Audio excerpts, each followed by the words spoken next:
a frail-looking young man with pale skin and dark circles under his eyes, sat on a rusty bench across from the police station. He cradled a cup of coffee in his hands, not the cheap synthetic type that slum rats like him usually had access to, but the real deal.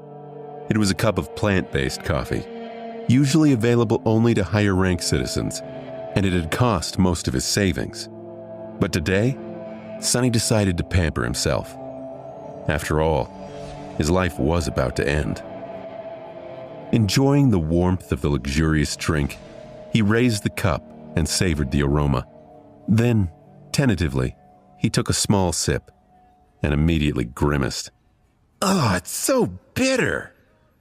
Giving the cup of coffee an intense look, Sonny sighed and forced himself to drink some more. Bitter or not, he was determined to get his money's worth. Taste buds be damned. "I should have bought a piece of real meat instead.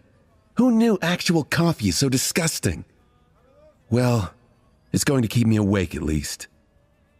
He stared into the distance, dozing off, and then slapped himself in the face to wake up. "Ugh, what a ripoff!" Shaking his head and cursing, Sonny finished the coffee and stood up.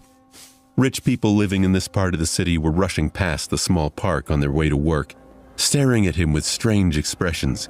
Looking haggard in his cheap clothes, eyes heavy and bagged from lack of sleep, pallid skin, his frame unhealthily thin, Sonny was indeed out of place here.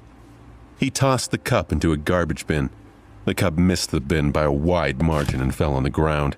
Sonny rolled his eyes in exasperation, walked over, and picked it up before carefully putting it in the trash. Then, with a slight grin, he crossed the street and entered the police station.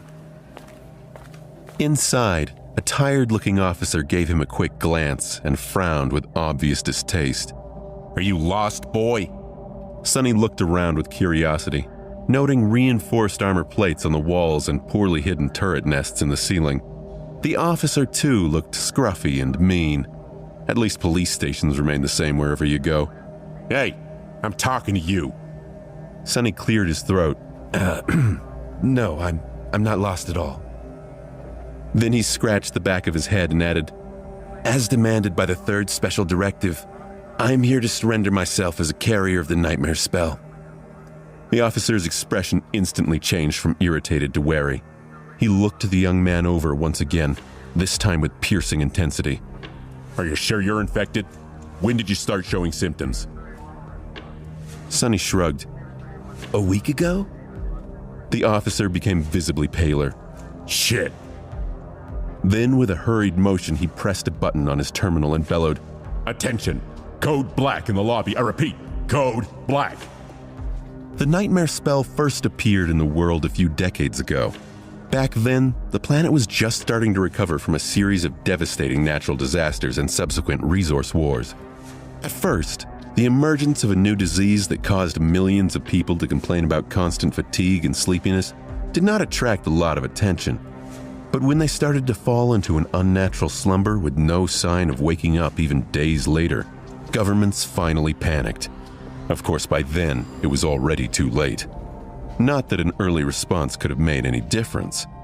When the infected started dying in their sleep, their dead bodies turning into monsters, no one was ready. Nightmare creatures quickly overwhelmed national militaries, plunging the world into complete chaos. No one knew what the spell was, what powers it possessed, and how to fight it.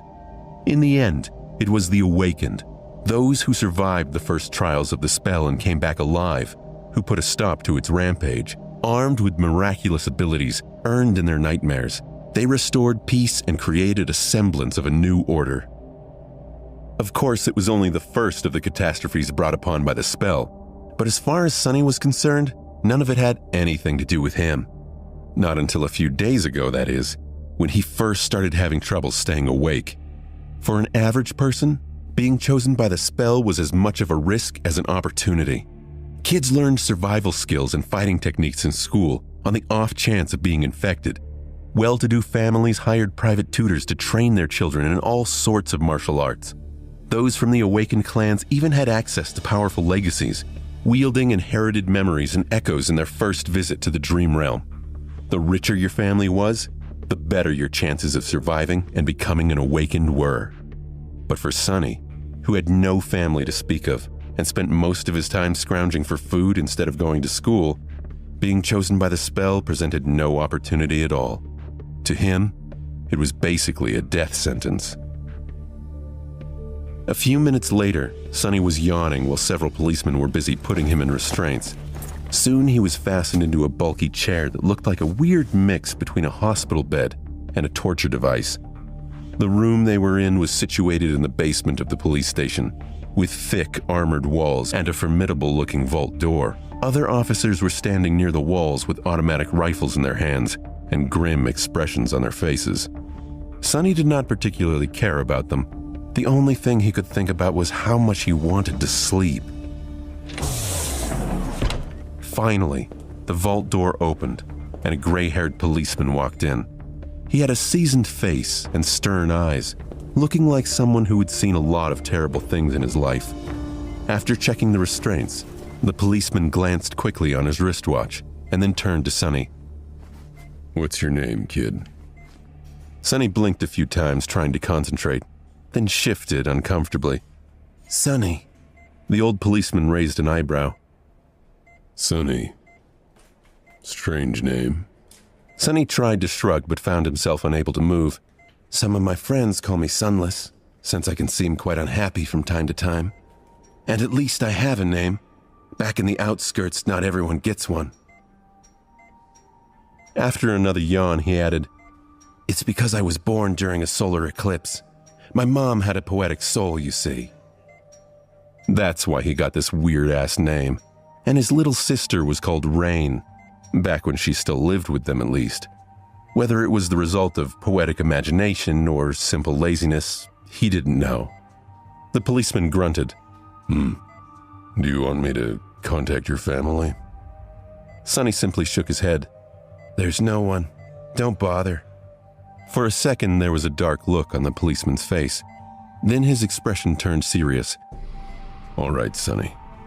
How long can you stay awake?" Not long." The policeman sighed. "Then we don't have time for the full procedure. Try to resist for as long as you can and listen to me very carefully, okay?" Not waiting for a response, he added, "How much do you know about the nightmare spell?" Sonny gave him a questioning look.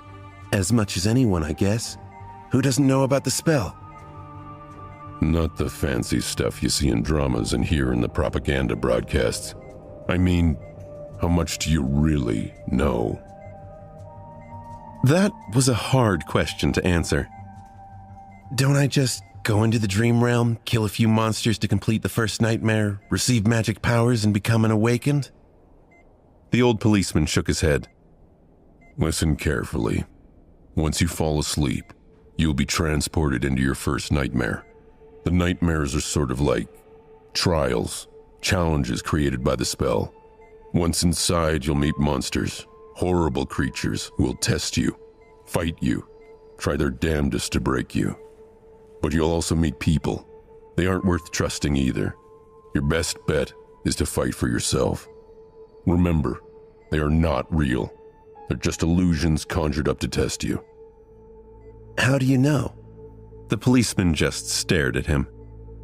"I mean, no one understands what the spell is and how it works, right? So, how do you know that they're not real?" "You might have to kill them, kid. So, do yourself a favor and just think about them as illusions." "Oh." The old policeman waited for a second, then nodded and continued. "A lot of things about the first nightmare depend on luck. Generally, it shouldn't be overwhelmingly hard. The situation you're in, the tools you have at your disposal, and the creatures you have to defeat should be within the range of your abilities at least. After all, the spell sets up trials, not executions. You're a bit disadvantaged due to, your circumstances. But kids from the outskirts are tough. Don't give up on yourself." Uh-huh. Sonny was getting more and more sleepy. It was becoming hard to follow the conversation. "About those magic powers you mentioned, You will indeed receive them if you survive until the end of the nightmare. What those powers will be exactly depends on your natural affinity as well as what you do during the trial. But some of it will be at your disposal right from the start. The voice of the old policeman sounded more and more distant. Sonny's eyelids were so heavy that he was struggling to keep his eyes open. Remember, the first thing you must do once inside the nightmare is to check your attributes and your aspect. If you get a combat-oriented aspect, something like a swordsman or an archer, things will be easier. If it is reinforced by a physical attribute, then that's even better. Combat aspects are the most common, so the probability of receiving one is high. The armored room was growing dimmer. If you're unlucky, and your aspect has nothing to do with combat, don't despair. Sorcery and utility aspects are useful in their own ways. You'll just have to be smart about it. There are really no useless aspects. Well, almost. So just do anything in your power to survive. If you survive, you'll be halfway to becoming an awakened. But if you die, you'll open a gate for a nightmare creature to appear in the real world.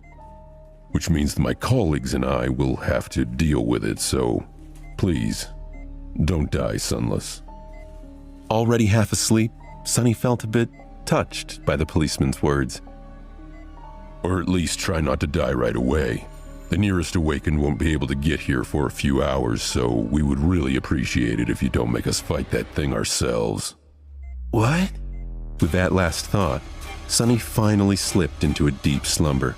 Everything became black, and then, in the darkness, a faintly familiar voice rang.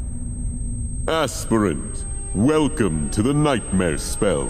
Prepare for your first trial.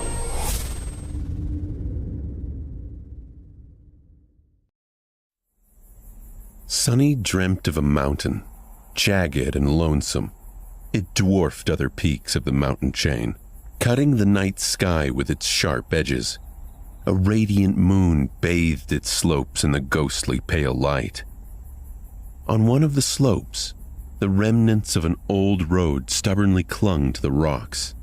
Here and there, paved stones could be seen through the snow. They were worn and showed signs of weathering. A sheer cliff face formed an impregnable wall to the right side of the road. On the left, a silent black sea of nothingness indicated an endless fall. Strong winds crashed into the mountain over and over again, screaming in powerless rage. Suddenly, the moon fell over the horizon. The sun rose from the west, streaked across the sky, and disappeared in the east. Snowflakes jumped from the ground and returned to the embrace of the clouds. Sonny realized that he was seeing the flow of time in reverse. In an instant, hundreds of years flew by. The snow retreated, bearing the old road. Cold shivers ran down Sonny's back as he noticed human bones littering the ground. A moment later, the bones were gone, and in their place, a slave caravan appeared, moving backward down the mountain. The clamoring of chains echoed hauntingly through the peak. Time slowed, stopped, and then resumed its usual pace.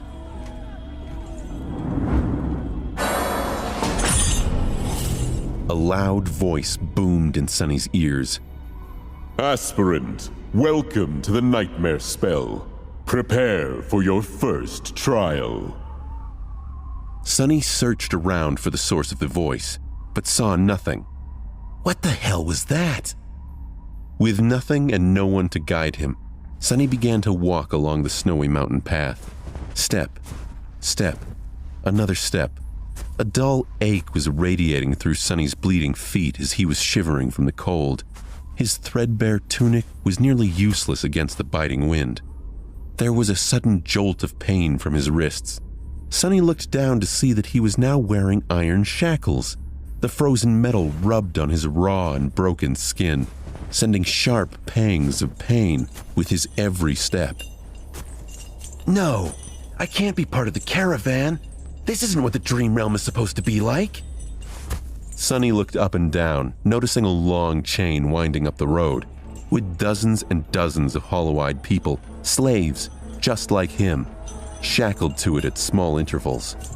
A man with broad shoulders and a bloodied back walked with a measured gait ahead of him. Behind him, a shifty-looking guy with quick, desperate eyes quietly cursed under his breath in a language that Sonny did not know but somehow understood. From time to time, armed horsemen in ancient-style armor would pass by, giving the slaves menacing looks. Sonny expected the first nightmare to be bad, but this wasn't like anything he anticipated. He was more bewildered than panicked. Usually, freshly chosen aspirants would find themselves in a scenario that presented them with a fair amount of agency. They would become members of privileged or warrior castes, with plenty of access to necessary weapons to at least try to tackle any conflict. Starting as a powerless slave, shackled and already half dead, was as far from being ideal as one could imagine. However, the spell was as much about challenge as it was about balance. As the old policeman said, it created trials, not executions.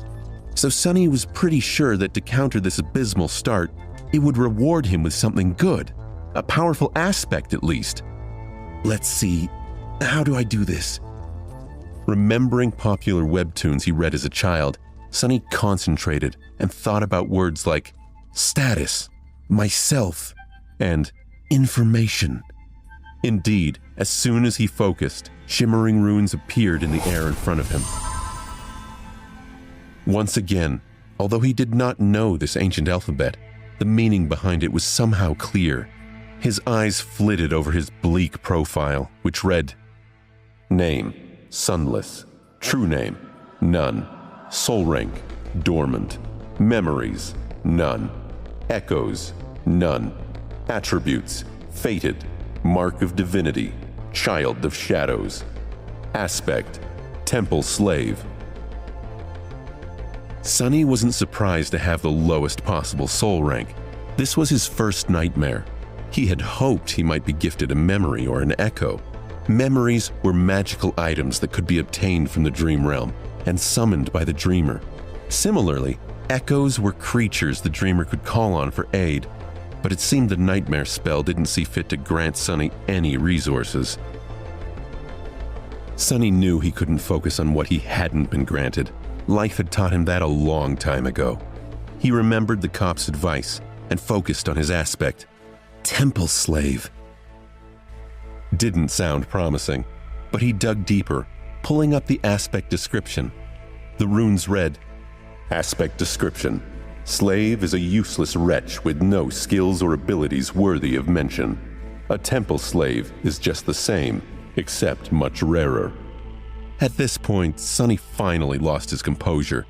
No useless aspects, my ass! This has to be a fucking joke! I was supposed to get a fair shot!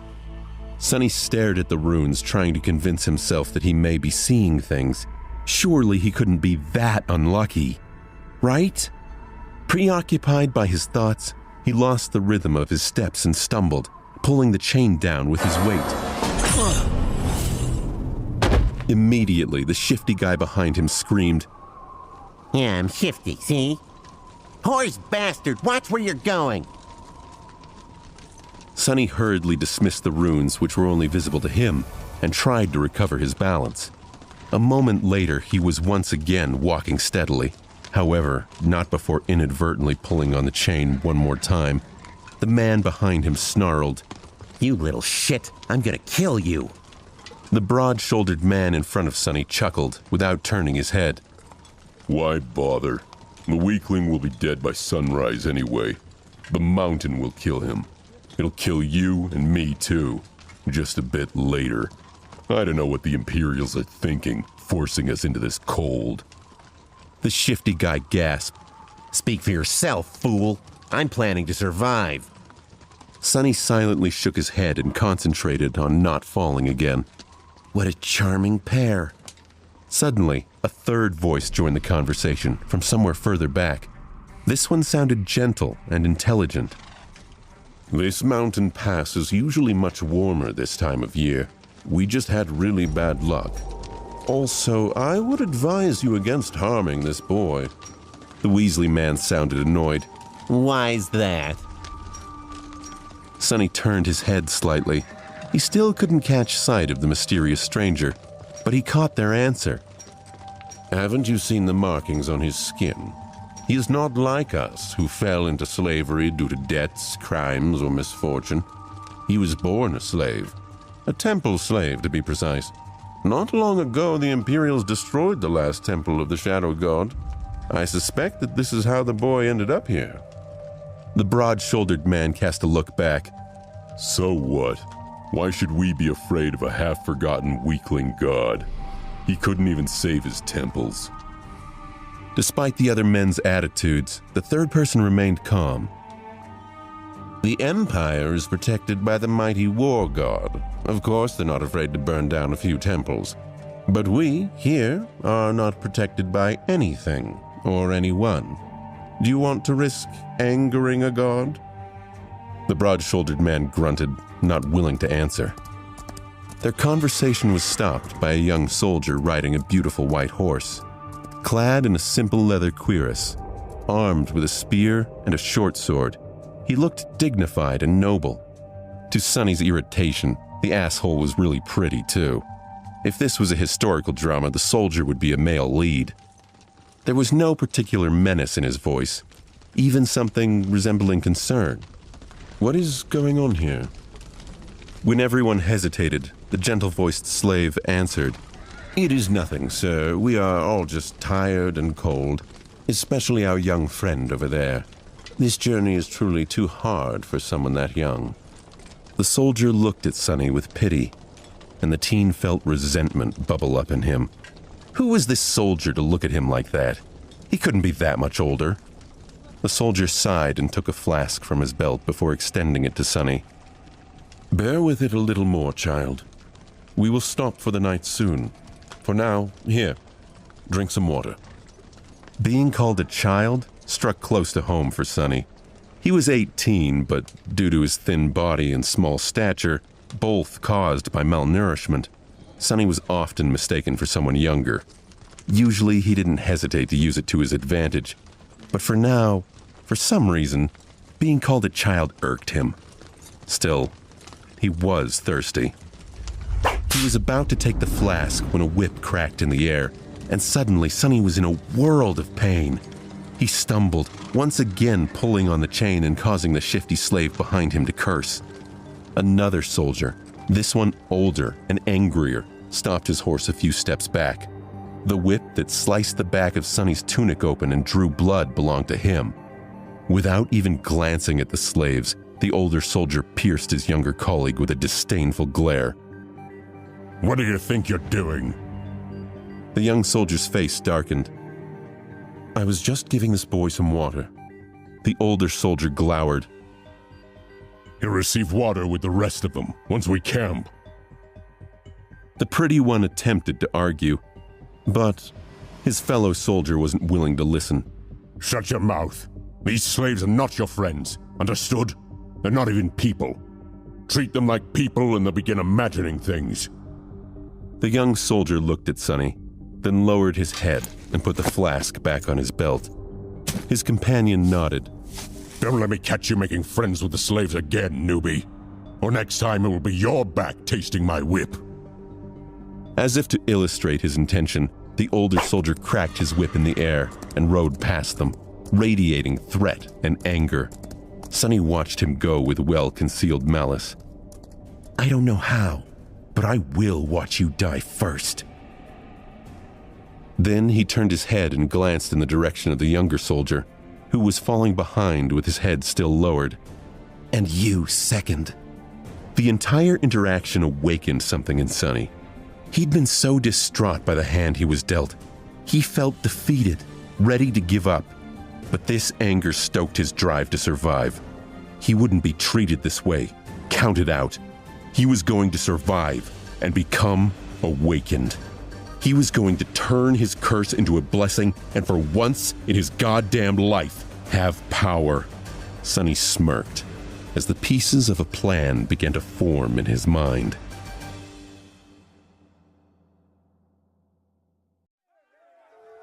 His interaction with the soldier left Sonny in a dark mood, but he pulled himself out of it and inhaled deeply, trying to enjoy the fresh air. Indeed, air like that was hard to come by in the real world. Microdust and other pollutants made it rough and unpleasant, not to mention the general stench of the outskirts.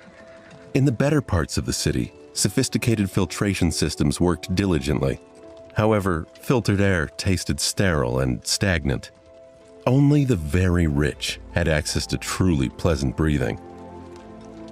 And here he was, able to enjoy an unlimited amount of pristine, delicious air, like a second-generation elite.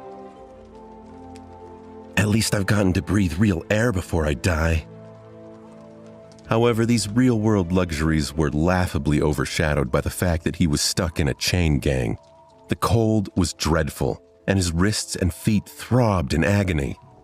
The slave caravan slowly dragged itself up the mountain, with more and more slaves stumbling and periodically falling to the ground. A couple of times, those who could not walk anymore were taken off the chain and unceremoniously tossed off the side of the mountain, down into the abyss that loomed to the left of it. Every time it happened, Sonny was powerless to do anything but stand by and watch, his heart a mix of fear and compassion. Poor fellows. Rest in peace, you pitiful souls. Sonny remembered what the older police officer had told him about the humans here. They weren't real. Keeping that in mind, Sonny forced himself to push their suffering out of his mind and focus on preserving his own life. It was a bit strange trying to find things to be happy about in the midst of this disaster of a nightmare. But thankfully, Sonny had time to prepare himself for this eventuality. When the symptoms of the spell first appeared, he did not handle it well. Dying before you even turned 17 was not something one could easily cope with. But in the end, Sonny was surprised how quickly he came to terms with it. He visited his parents' makeshift resting place. Because Sonny was too poor to afford even the cheapest slot in the remembrance facility, their grave marker was just 2 lines carved into an old tree. He added a 3rd line for himself and found a surprising relief in the process. His life had already been full of such relentless suffering that the nightmare spell almost felt like an escape hatch. After all, he didn't have to worry about earning money, finding food, protecting himself, and planning for the future anymore. Once the worst that could happen had already happened, what else was there to fear? He had surrendered to fate and resolved to savor whatever minute joys presented himself. Besides, he knew that cold would not kill him, simply because he had already seen what was awaiting the caravan further up the mountain. The picture of piled bones littering the ground was still fresh in his mind. Most likely, a pack of monsters that were going to do the caravan in, and by the look of it, the attack was going to take place in a matter of hours, not days. The nightmare spell hadn't given him any resources, but the insight it provided could be good for something. The foreknowledge was his only hope of escaping this grisly fate, so he had to use it wisely. Sonny decided to take another look at his status and summoned the runes again. The last time, he was too outraged by the aspect and didn't study the attributes well. While not as important as one's aspect, the attributes were often the deciding factor between life and death. They represented one's natural traits and affinities, sometimes even providing passive abilities and effects. The runes read, Fated. Attribute description. The strings of fate wrap tightly around you. Unlikely events, both good and bad, are drawn by your presence. There are those who are blessed, and there are those who are cursed, but rarely both. Mark of divinity. Attribute description. You bear a faint scent of divinity, as though someone briefly touched by it once, a long time ago. Child of shadows. Attribute description. Shadows recognize you as one of their own. Sonny didn't know what to make of the unusual collection of attributes. Interesting. He recognized the first attribute, fated, as the main culprit of his predicament. At first glance, it seemed to indicate that he was destined for a certain fate, To die miserably and vanish without trace, for example. But after reading the description, he realized that being fated actually just meant that improbable things had a higher chance of occurring when he was around. I guess I have fated to thank for being stuck with unuseful aspects. Getting the weirdest, most useless aspect definitely counts as improbable. Sonny reasoned that his other two aspects, Mark of Divinity and Child of Shadows, must be linked to his role as a temple slave. Mark of Divinity theoretically came with some solid perks. It could be used to enhance several types of sorcery and allow access to certain sacred places inside the Dream Realm. Unfortunately, there were no sacred places in sight, and Sonny's aspect had nothing to do with sorcery, so it was useless too. Sonny's third aspect perplexed him. He had never heard of Child of Shadows before, and the attribute description didn't give much indication of any practical effects it might have. Soon, the sun began to dip behind the mountain, and the sky began to darken. To his surprise, Sonny found himself able to see perfectly in the darkness. This had to be related to his Child of the Shadows attribute. This ability didn't provide any immediate hints toward escaping, but it was nothing to scoff at. Maybe the shadows would reward him with some other yet unknown gifts. Finally, something good. I wonder if I can...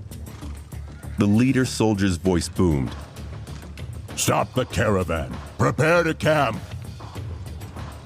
Following the head soldier's order, the slaves stopped and fell to the ground, shivering and exhausted. The small clearing where the road widened was somewhat protected from the wind by a protruding mass of rock, but it was still too cold to rest with ease. The soldiers got busy, herding the slaves into a tight circle, forcing them to share warmth, and lighting up a large bonfire in the center of the camp, although not before tending to their horses. The heavy wagon to which the main chain was firmly affixed was pushed forward to block the wind. While looking around, Sonny noticed the young soldier from before watching the mountain with a complicated look on his face. Sonny rolled his eyes. What a weirdo. Soon, the bonfire was blazing. The stronger slaves tried to find their way closer to the fire, while the weaker ones, like Sonny, were forced to sit at the outer end of the circle, with their backs freezing in the cold. Of course, any movement was encumbered by the fact that they were still shackled to the chain. That's why the familiar broad-shouldered slave ended up just where he started, despite all of his efforts to get closer to the flame. Damn Imperials, he hissed, clearly irritated. The soldiers walked among the slaves, portioning out water and food. Sonny, just like everybody else, received a few sips of icy water and a small piece of rock-hard moldy bread. Despite its unappetizing look, he forced himself to eat the whole thing, just to be left as hungry as he was before. By the looks of it, he wasn't the only one. The shifty slave that had been walking behind him looked around in anguish. By all the gods, they used to feed me better even in the dungeons. He spat on the ground, desperate. And most of us innocent men in the dungeon were there waiting to visit the gallows, too. A few steps away from them, where the paved road ended and sharp rocks began, a scattering of bright red berries were growing from the snow. Sonny had noticed them before, clustering here and there along the road, and even noted how pretty those resilient things looked, contrasted against the white. The shifty slave's eyes glistened as he tried to crawl toward the berries on all fours. I would advise against eating those, friend. It was the gentle-voiced slave again. Sonny turned around and finally saw him in the flesh. He was a tall man in his 40s, lean and scraggly, handsome, with a dignified look of a scholar. How a man such as him ended up a slave was a mystery, yet there he was. The shifty slave scowled. You always have something to say, don't you? Why should I listen to you? The scholar smiled apologetically. Those berries are called bloodbane. They grow in the places where human blood was spilled. That's why there's always a lot of them along the slave trade routes. The shifty slave rolled his eyes. So what? The older man sighed.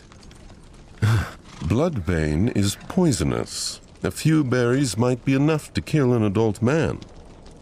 The shifty slave flinched back and glared at the scholar. Curses! The slave's dispute was lost on Sonny, who had an uneasy feeling in his stomach. As he looked around the camp, he recognized the markings on the mountain walls. This is where he had seen the visions of slaughtered corpses when he first started the nightmare. His stomach turned. As he closed his eyes, he could still see the mounds of cracked and shattered bones peeking out through the snow. He felt a chill run through his bones. This was where they were going to die. Sonny spun around in a panic, anxious to see if he could see some sort of nightmare creature waiting to devour them all. His chains rattled and pulled taut.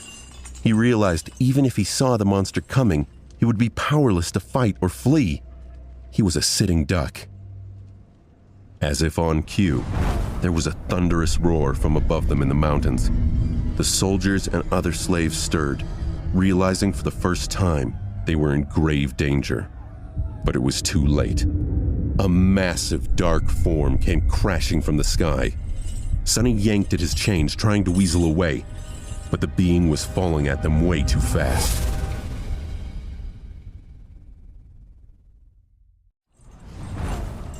Panic descended over the encampment as the slaves reacted to the thunderous noise. As they turned to face it, they watched waves of boulders and heavy shards of ice raining down upon them. Fight or flight responses kicked in, and they lurched away, only to find they were anchored in place by their chains. Screams of terror rose as slaves entangled by the thick chains crashed into each other and fell to the ground. Shadows happily danced on black stones, and Sonny was one of the few slaves to remain upright. Unlike the rest of the poor slaves, he'd been able to prepare. Calm and collected, he gazed at the night sky, his attribute-enhanced eyes piercing the darkness, and took one measured step back. In the next second, a piece of ice the size of a man's torso hit the ground right in front of him and exploded, showering everything around with sharp shards. Others weren't that quick. As ice and stones continued to rain, many were wounded, and a few even lost their lives. Agonizing wails filled the air. The veteran soldier, the one who had whipped Sonny only a few hours before, stood amid the chaos. On your feet, fools! Get to the wall! He angrily tried to get the slaves to move toward the relative safety of the mountain slope. However, before anyone could heed his command, something massive came crashing down, sending a tremor through the stones beneath their feet. It fell right between the caravan and the mountain wall, plunging everything into silence for a few seconds. At first, it looked like a lump of dirty snow, roughly round, and as tall as a mounted horseman. However, once the creature unfurled its long limbs and rose, it towered over the stone platform like a nightmarish omen of death. Sonny's eyes went wide. That thing must be at least 4 meters tall. The creature had 2 stumpy legs, an emaciated, hunched torso, and disproportionately long, multi-jointed hands, 2 of them, each ending with a set of horrifying bone claws, and another 2, these shorter, ending with almost human-like fingers. The thing that at first glance looked like dirty snow turned out to be its fur, yellowish gray and ragged, thick enough to stop arrows and swords. On its head, 5 milky white eyes regarded the slaves with insect-like indifference. Beneath them, a terrible maw crowded with razor-sharp teeth was half open, as though in anticipation. Viscous drool was running down the creature's chin and dripping into the snow. What unnerved Sonny the most, though, were the strange shapes endlessly moving, worm-like, under the creature's skin. He could see them clearly because, unfortunately, he was one of those unlucky souls closest to the monstrosity, getting a nauseating first-row view. "What the hell is that?" he thought, stupefied. As soon as Sonny finished that thought, all hell broke loose.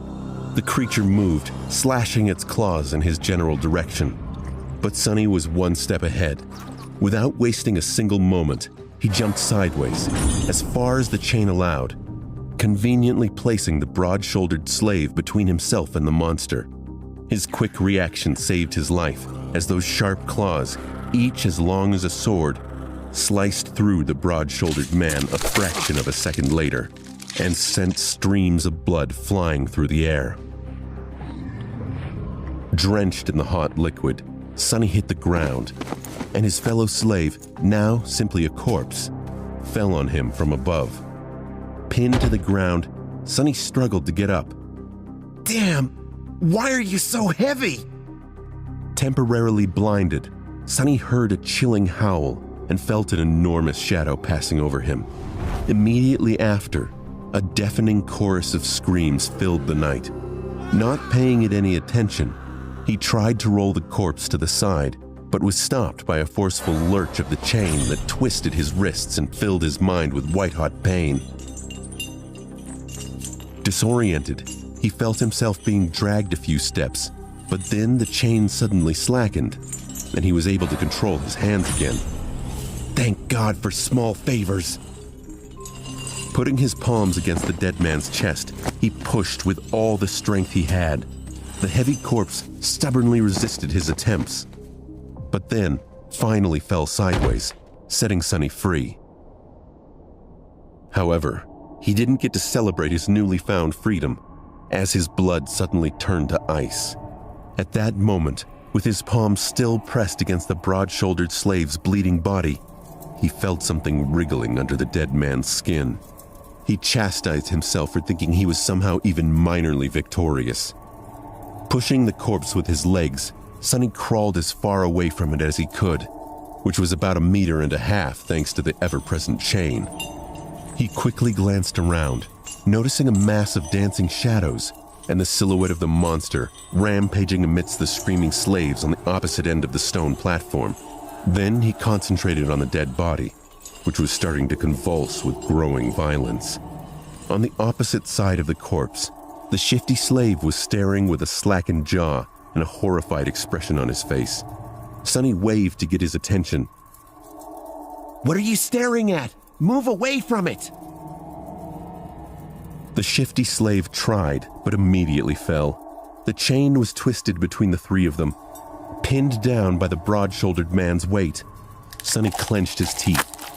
Right under his eyes, the corpse was going through a nightmare-inducing metamorphosis. Strange bone growths pierced its skin, extending like spikes. The muscles bulged and wriggled as though trying to change shape. The fingernails were turning into sharp claws. The face cracked and split, bearing open a twisted mouth with one too many rows of bloodied, needle-like fangs. Sonny swallowed a lump in his throat. That's not good. He twitched, feeling a strong urge to empty his stomach. The scholarly slave was just a few steps behind the shifty one, pointing at his shackles with a face as pale as a ghost. The chain is going to get us all killed. That remark was far from helpful, but given the circumstances, his shock was understandable. Being shackled was bad enough, but being shackled to such a horror was truly unfair. This whole situation felt off to Sonny, not just because of the dramatics, but because it didn't fit with all he knew about the nightmare spell. The spell, mysterious as it was, had its own set of rules. There were rules for what type of creatures could appear in any given nightmare, too. Nightmare creatures had their hierarchy. It went beasts, monsters, demons, devils, tyrants, terrors, and titans. There was an extremely rare caste above that, known as calamities. The first nightmare was a trial for beginners, and as such, was supposed to be populated by beasts and monsters.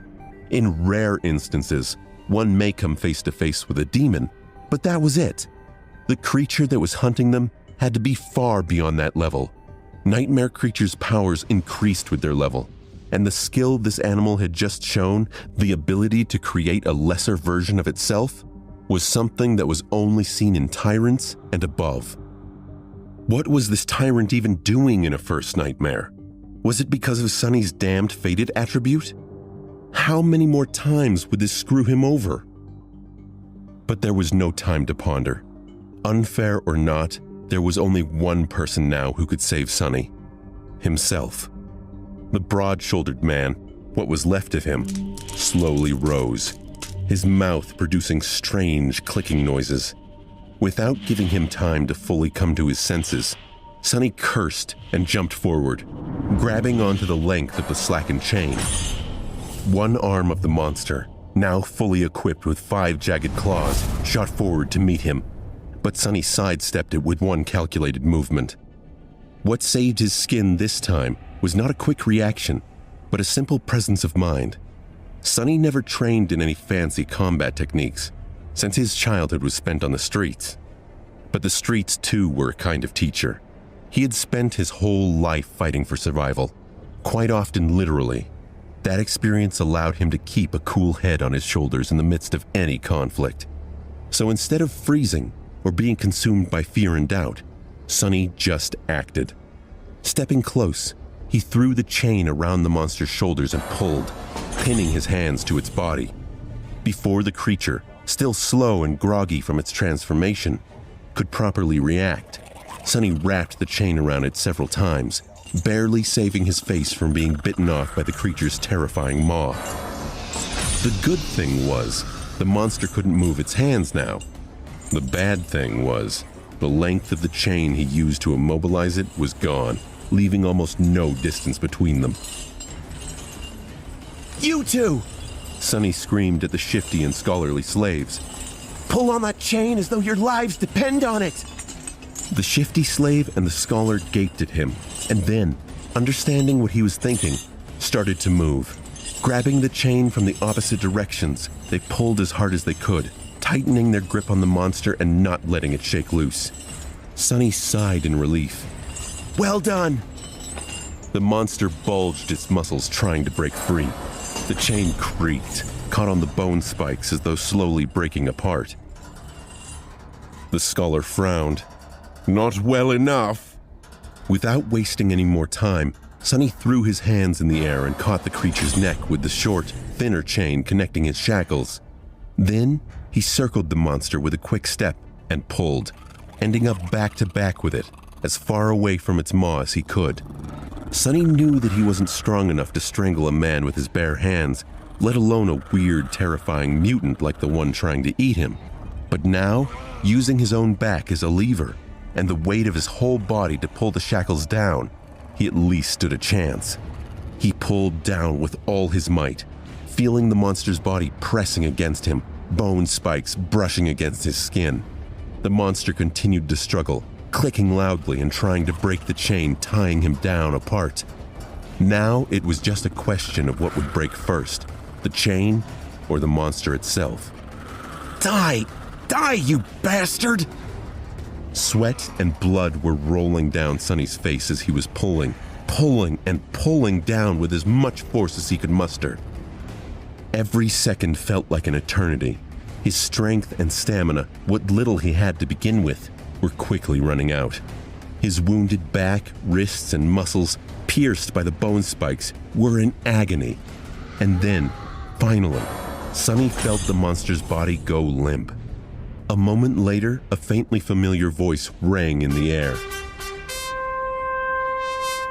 It was the most beautiful sound he had ever heard.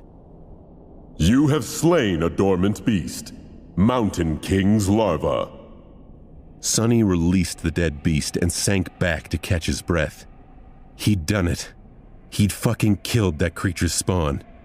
Shifty sneered at Sonny. Don't just lay there, you idiot! The big one is still out there! Another thunderous roar echoed in the canyon, and Sonny forced himself to his feet. There was still plenty of battle to be fought, and that monster wasn't going to care that Sonny wasn't up to it. It took all his strength to dispatch with the larva. How was he going to stand a chance against the big one? You have slain a dormant beast, the Mountain King's larva. Sonny fell breathlessly to his knees. His whole body felt as though it just went through a meat grinder. Even large amounts of adrenaline could not wash away all the pain and exhaustion. And yet, he was exhilarated.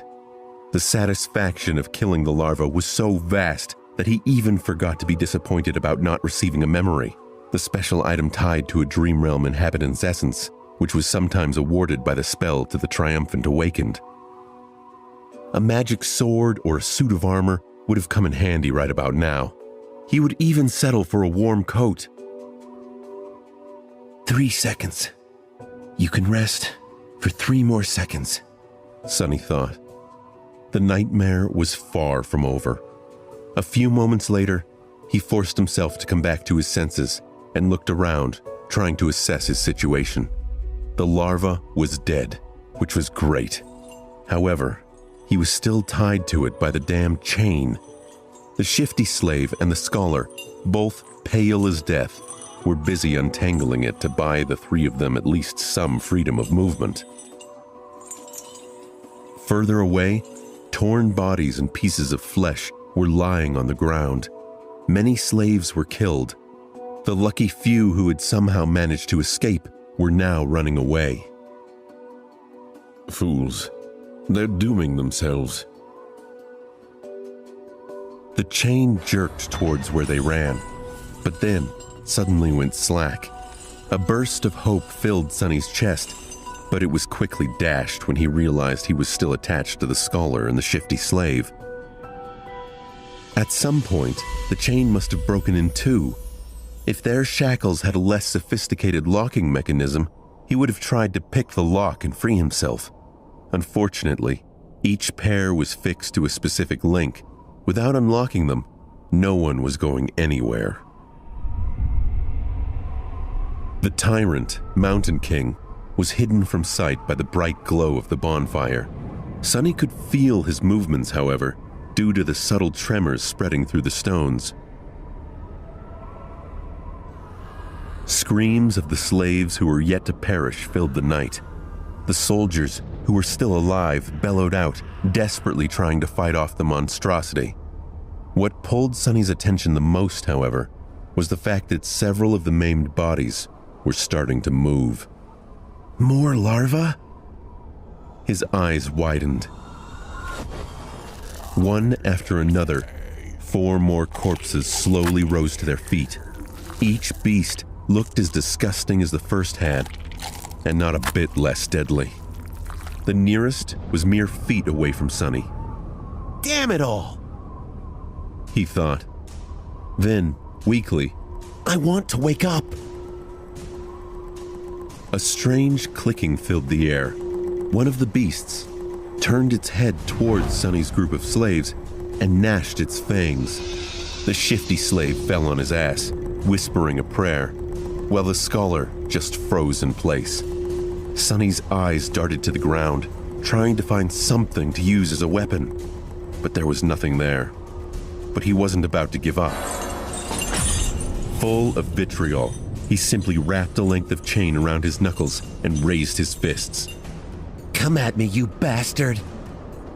The larva dashed forward with incredible speed, in a flurry of claws, fangs, and terror. Sonny had less than a second to react.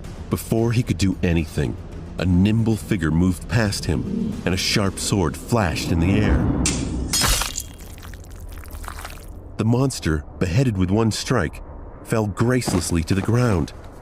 Sonny blinked. What was that? Dumbfounded, he slowly turned his head and looked to his left.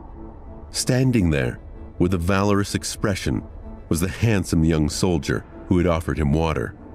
He looked calm and collected, if a little grim. There was not a speck of dirt or blood on his leather armor. That was incredible, Sonny thought before catching himself.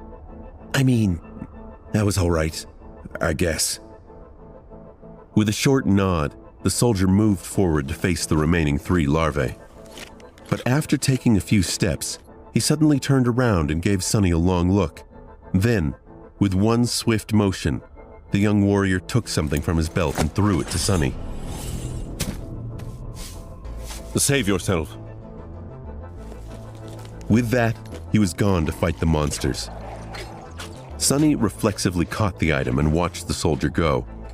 Then he lowered his gaze and studied the thing clutched tightly in his hand. It was a short and narrow iron rod with a straight bend on its end. Is it a key? His heart began to beat faster. It's the key to the shackles. It has to be. With one last glance at the fierce battle starting between the young soldier and the larvae, Sonny dropped to one knee and began twisting his shackles, maneuvering them into a position he could work with. It took him a few tries to understand how the unfamiliar lock worked, but then, finally, there was a satisfying click, and he was suddenly free. The cold wind caressed his bloodied wrists. Sonny rubbed them and smiled with a dark gleam in his eyes. For a moment, visions of violence and revenge filled his head. Boy, over here! The shifty slave was waving his hands in the air, trying to get his attention. Sonny briefly considered leaving him to die, but then decided against it. There was strength in numbers. He hurried over to the other two slaves and quickly unlocked their shackles. As soon as the shifty slave was free, he pushed Sonny away and did a little dance, laughing like a maniac. Ha! Free at last! Gods must be smiling upon us. The scholar was more reserved. He squeezed Sonny's shoulder in gratitude and smiled weakly, casting a tense look in the direction of the ensuing fight. 2 of the 3 larvae were already dead. The third one was missing an arm, but still trying to tear its opponent apart. The young soldier danced around it, moving with the grace of a natural-born warrior. What are you waiting for? Run! The shifty slave made a move to run away, but was stopped by the scholar. Benny, my friend, I would... If you say advise again, Fraser, I swear to the gods I will bash your head open. The 2 slaves looked at each other with open animosity. A moment later, Fraser lowered his eyes and sighed. If we run away now, we will surely die. Why? The older slave simply pointed at the tall bonfire. Because without that fire, we will freeze to death before the night is over. Until the sun rises, running away is suicide. Sonny did not say anything, knowing that Fraser was right. He realized it right after strangling the larva. No matter how terrible Mountain King was, the bonfire was still their only lifeline in this frozen hell. It was as what the broad-shouldered slave, may he rest in peace, had said. There was no need for anyone to kill them. The mountain itself would do it. So what? I would rather freeze to death than be eaten by that monster. Or, turn into one of those things. Benny was pretending to be brave, but there was no conviction in his voice. He glanced at the darkness surrounding the stone platform and shivered before taking a small step back. At this point, the third larva was long dead, and the young soldier was nowhere to be seen. He had probably gone to join the fight at the other side of the bonfire, leaving the 3 slaves alone at the mountainside part of the stone platform. The monster might be sated with those it had already slain. It might be defeated or driven away by the Imperials. If we stay here, we have a chance to survive, however small. But if we run away, our doom will be certain. So what do we do? Unlike Fraser, Sonny was sure that the Mountain King would not be satisfied until all of the trespassers to its lands were dead. What chance did a bunch of mortals have to defeat such a tyrant? Even if they were not normal people but awakened, a fight with a tyrant was not something one could easily survive, let alone win. But if they wanted to live, they had to get rid of that thing somehow. Let's go take a look. Benny looked at him as though seeing a lunatic. Are you insane? You want to get closer to that beast? As if on cue, the great beast roared in the distance. Sonny shrugged. We have to do something. I'd rather die fighting. Come on. Sonny turned and strode off toward the rampaging monster.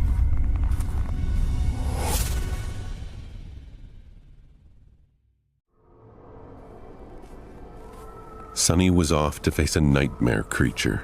And not any creature. but one of the highest categories of terrifying creatures that existed within the nightmare realm. A dreaded, fearsome tyrant. The odds of survival were so low that anyone would have laughed in his face if he were to ever suggest attempting to fight it. Only an awakened that was at least 2 or 3 ranks above the creature would have stood a chance. Sonny certainly wasn't one of those. And yet, he had to deal with this Mountain King somehow to avoid an even more miserable death. The ridiculous degree to which the odds were stacked against him from the very beginning of this delayed execution had gotten old a long time ago. He didn't have the energy to even bother thinking about it. What was there to fear anyway? He was already as good as dead, so why worry about it? On the other side of the bonfire, things were turning from bad to worse. Most of the slaves were already dead. A few soldiers were still desperately trying to fight the monster, but it was clear that they weren't going to last long. Right in front of Sonny's eyes, the tyrant picked up a dead slave, dragging the chain up with him, and opened its terrifying maw wide. With one crushing bite, the slave's body was torn in half, leaving only bloodied stumps inside the shackles. The Mountain King's 5 indifferent milky eyes stared into the distance as it chewed, streams of blood flowing down its chin. Seeing that the creature's upper arms were busy, one of the soldiers screamed and lunged forward, brandishing his long spear. Without turning its head, the tyrant extended one of its shorter lower arms, catching the soldier's head in an iron grip. It squeezed, crushing the poor man's skull like a grape. A moment later, the headless body was tossed over the cliff, disappearing into the abyss below. Benny doubled over, vomiting violently into the snow. Then he shakily rose to his feet and glared at Sonny. Well, we've had a look. Now what?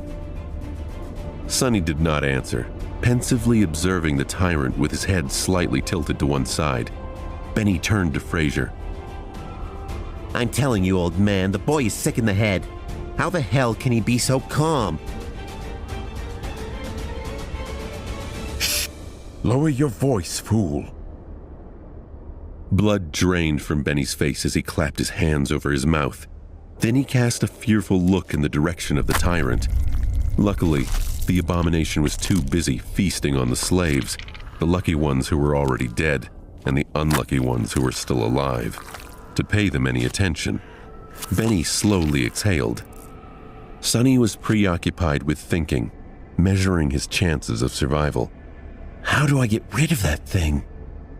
He didn't have any special powers, nor did he have an army ready to bury the tyrant under a mountain of bodies.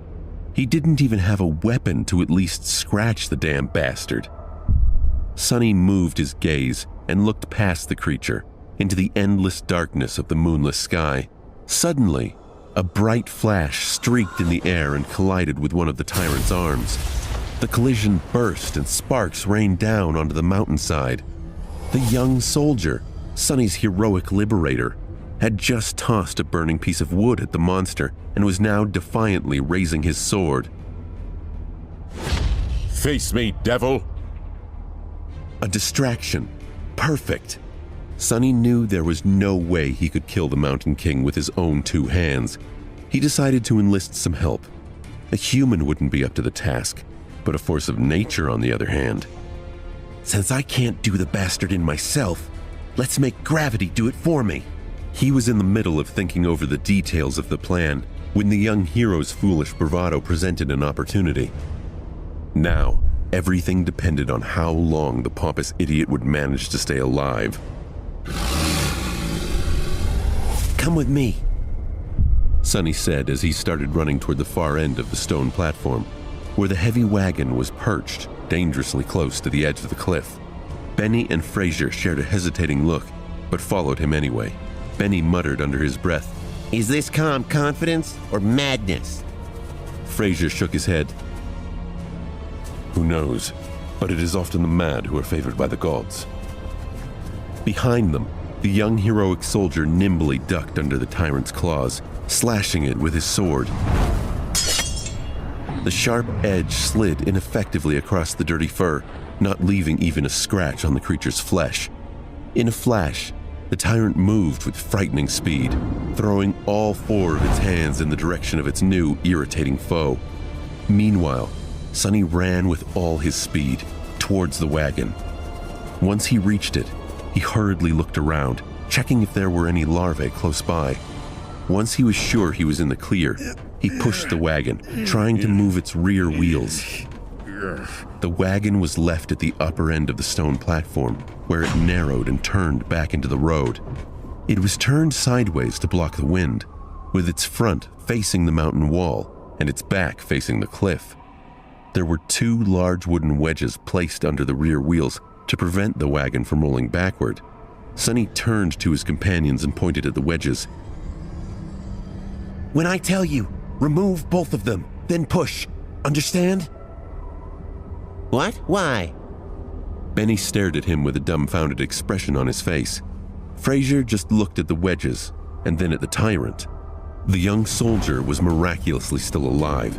He was weaving between the creature's limbs, always just half a second away from being completely eviscerated. From time to time, his sword flashed in the air, but to no avail. The Mountain King's fur was too thick, and his skin too tough to be harmed by mundane weapons. There was a hint of apprehension on the young warrior's face. All the other soldiers, as far as Sonny could see, were already dead. Sonny needed that soldier to live a little bit longer. Don't die yet, he thought.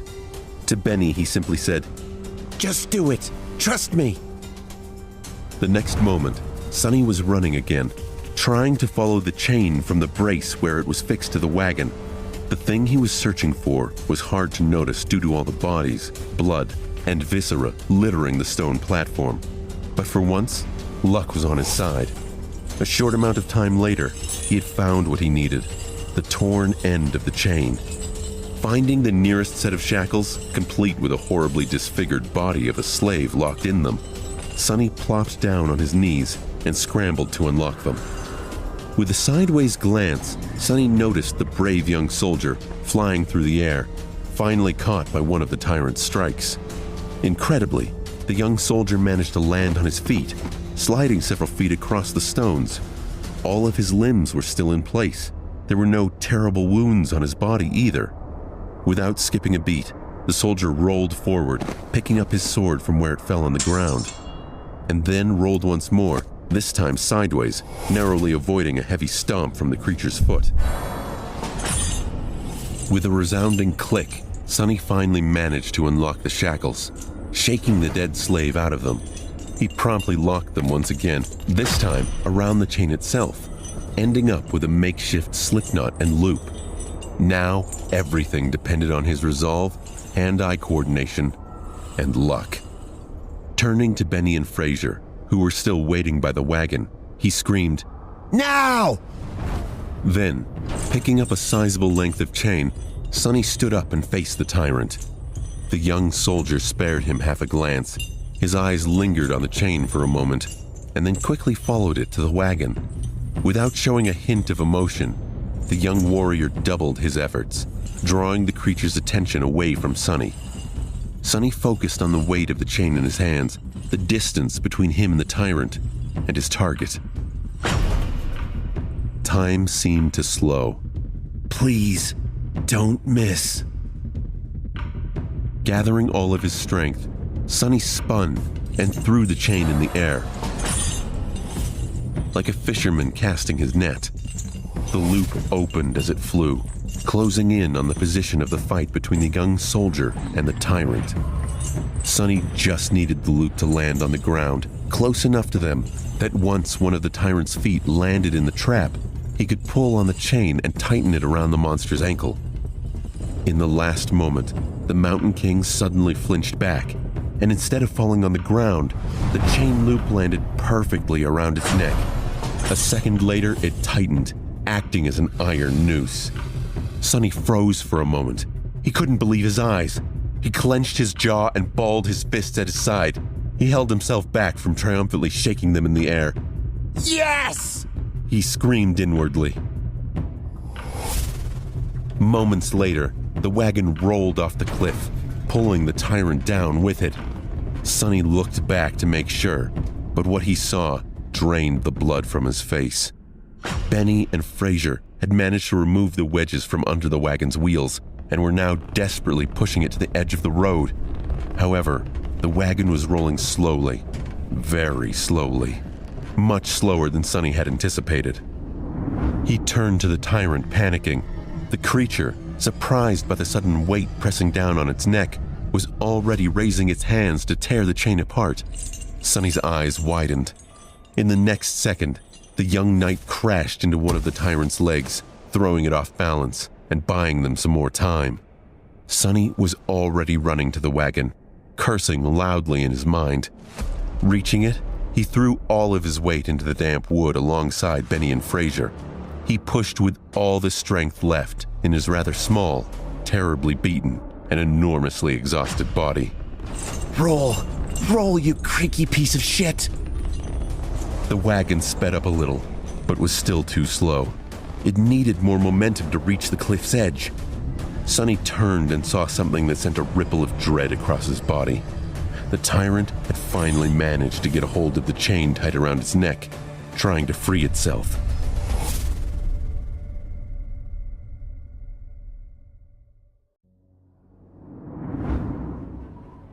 Roll, you creaky piece of shit!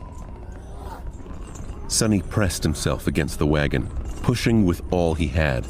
The 4 powerful oxen that used to pull it were now dead, and instead of them, 3 tired slaves were trying to do the job. Even with the slope of the road helping them, the speed of the wagon was agonizingly slow. The tyrant, unfortunately, was moving much faster. Pushing the young soldier back with a deadly swipe of its lower arms, the Mountain King raised its lower arms to its neck, trying to grab hold of the chained noose around its neck.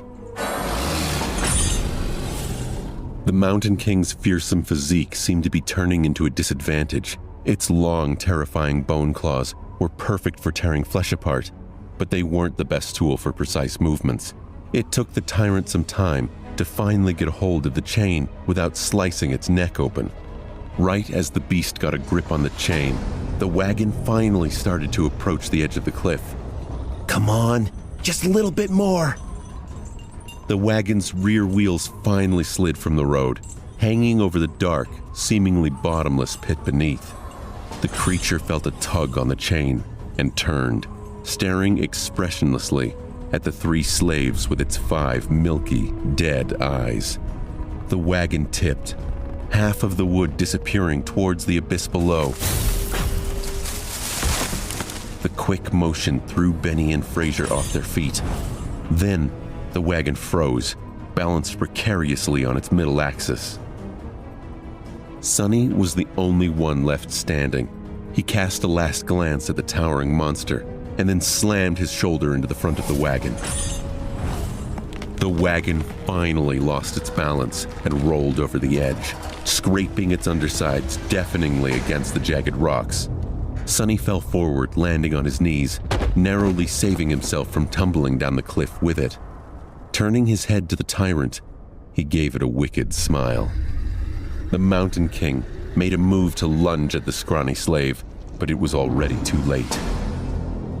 A moment later, the chain on his neck drew tight, and he was yanked back with tremendous force, flying over the edge of the cliff like a rag doll. The creature fell into the darkness silently, as though refusing to believe that it had been defeated by a tiny human. Die, you giant bastard, Sonny thought. Then he took one deep, ragged breath and dropped to the ground, utterly exhausted. Is this it? Did I pass the trial? He rested on the cold stones, staring at the night sky, and waited for that faintly familiar but elusive voice to announce his victory. But instead, wave after wave of pain that he had earlier chosen to ignore finally started to catch up with his abused body. Oh. His whole body ached, his joints flared with pain, the skin on his back slashed by a slaver's whip and pierced by the bone spikes of a newborn larva, burned in agony.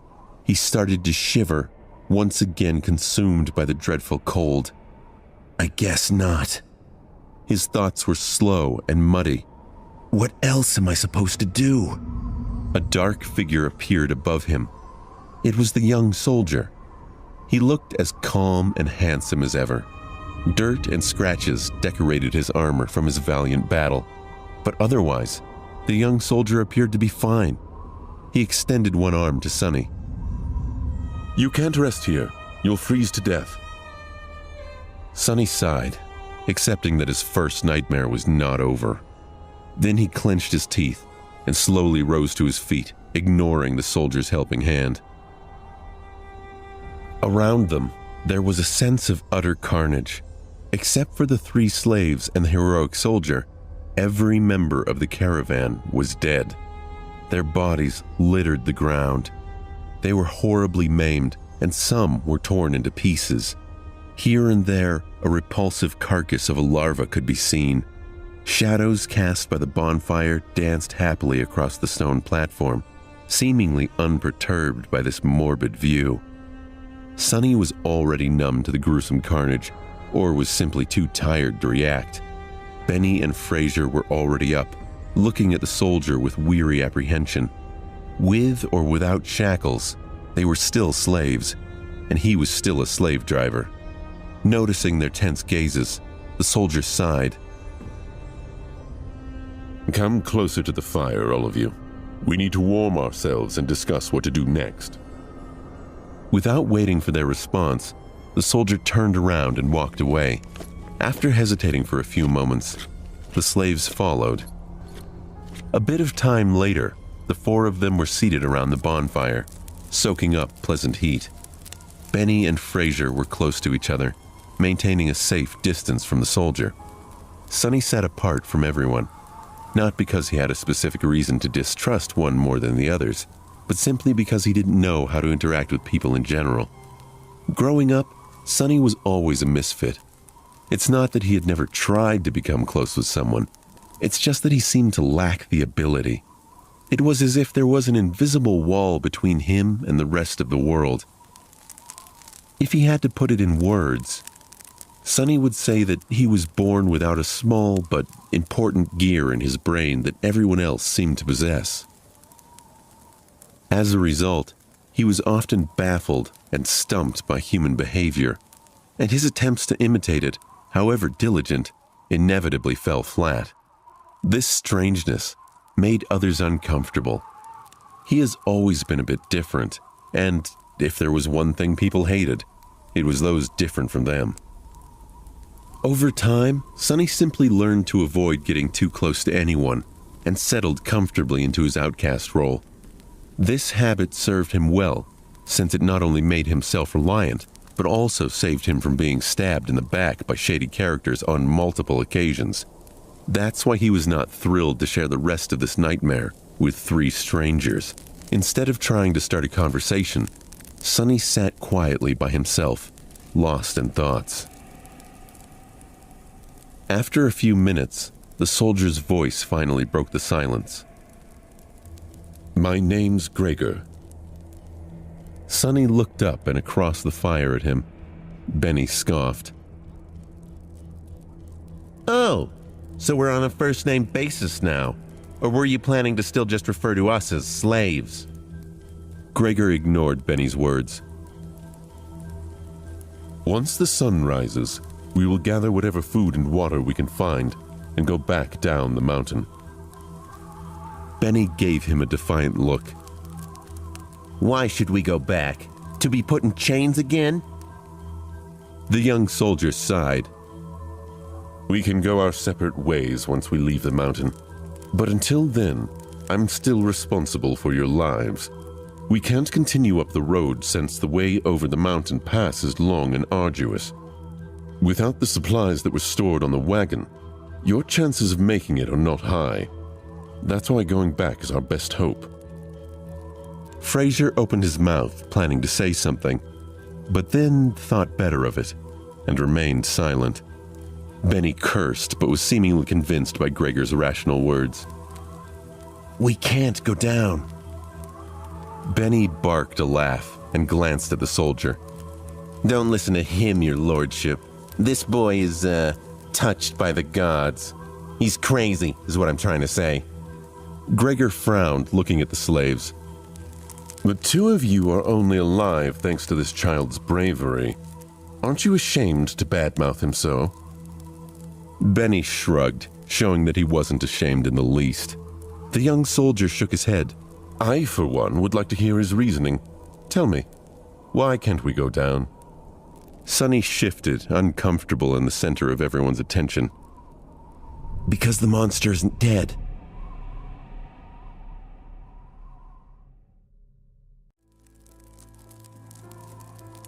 Because the monster isn't dead. These ominous words hung in the silence. 3 pairs of eyes widened, staring right at Sonny. Why do you say that? After thinking about it, Sonny came to the conclusion that the tyrant was indeed still alive. His reasoning was pretty straightforward. He did not hear the spell congratulating him on slaying the creature after it fell off the cliff, which meant that it was not slain. But he couldn't explain that to his companions. He pointed up. The monster jumped from an incredible height to land on this platform, yet it wasn't harmed at all. Why would it be killed by falling off the cliff? Neither Gregor nor the slaves could find a flaw in this argument. Sonny continued. Which means that it's still alive, somewhere down the mountain. So by going back, we will be delivering ourselves into its maw. Benny cursed loudly and crawled closer to the bonfire, staring into the darkness with terror in his eyes. Fraser rubbed his temples, mumbling, Of course. Why didn't I realize myself? Gregor was the most stoic of the 3. After thinking it over, he nodded. Then we go up and over the mountain pass. But that's not all. He glanced in the direction where the tyrant had fallen. If the monster is still alive, there is a high possibility that it will return here and then pursue us, which means that time is of the essence. We will need to move as soon as the sun rises. He gestured to the torn bodies littering the platform. We can't allow ourselves to rest the whole night anymore. We need to gather supplies now. If there was a chance, I would have liked to give these people at least a humble burial after gathering all that we can from them. But alas, fate has decided otherwise. Gregor rose to his feet and brandished a sharp knife. Benny tensed up and watched the blade carefully, but then relaxed, seeing that the young soldier showed no sign of aggression. Food, water, warm clothes, firewood. That is what we need to find. Let us split up and accomplish one task each. He then pointed at himself with the tip of the knife. I will carve the oxen carcasses to get us some meat. Fraser looked around the stone platform, most of it drowning in deep shadows, and grimaced. I'll look for firewood. Benny also glanced left and right with a strange gleam in his eyes. Then I'll go find us something warm to wear. Sonny was the last one left. Gregor gave him a long look. Most of our water was stored on the wagon, but each of my fallen brothers was carrying a flagon. Gather as many as you can find. Sometime later, far enough from the bonfire to be hidden in the shadows, Sonny looked for dead soldiers, with 6 flagons already weighing him down. Shivering in the cold, he finally stumbled on the last broken body clad in leather armor.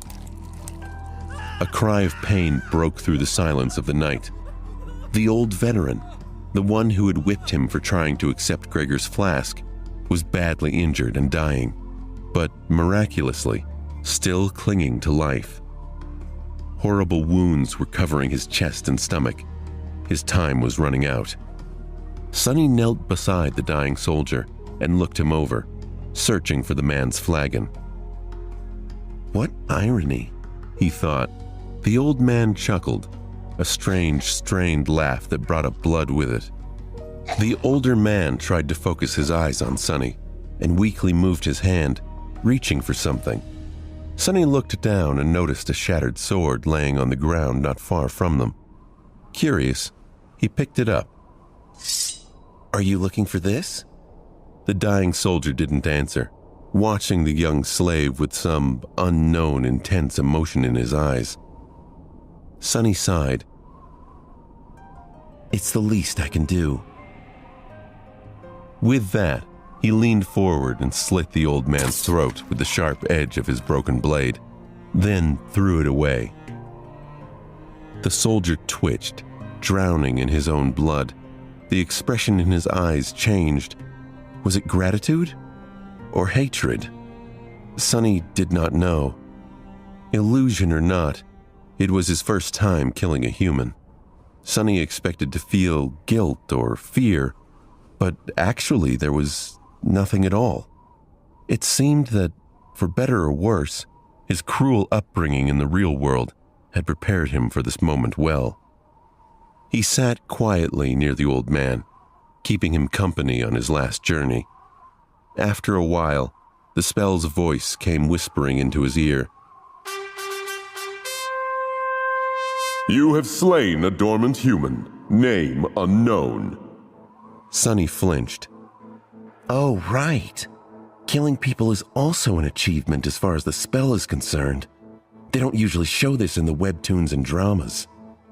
He registered that fact and put it away, but as it turned out, the spell wasn't done speaking.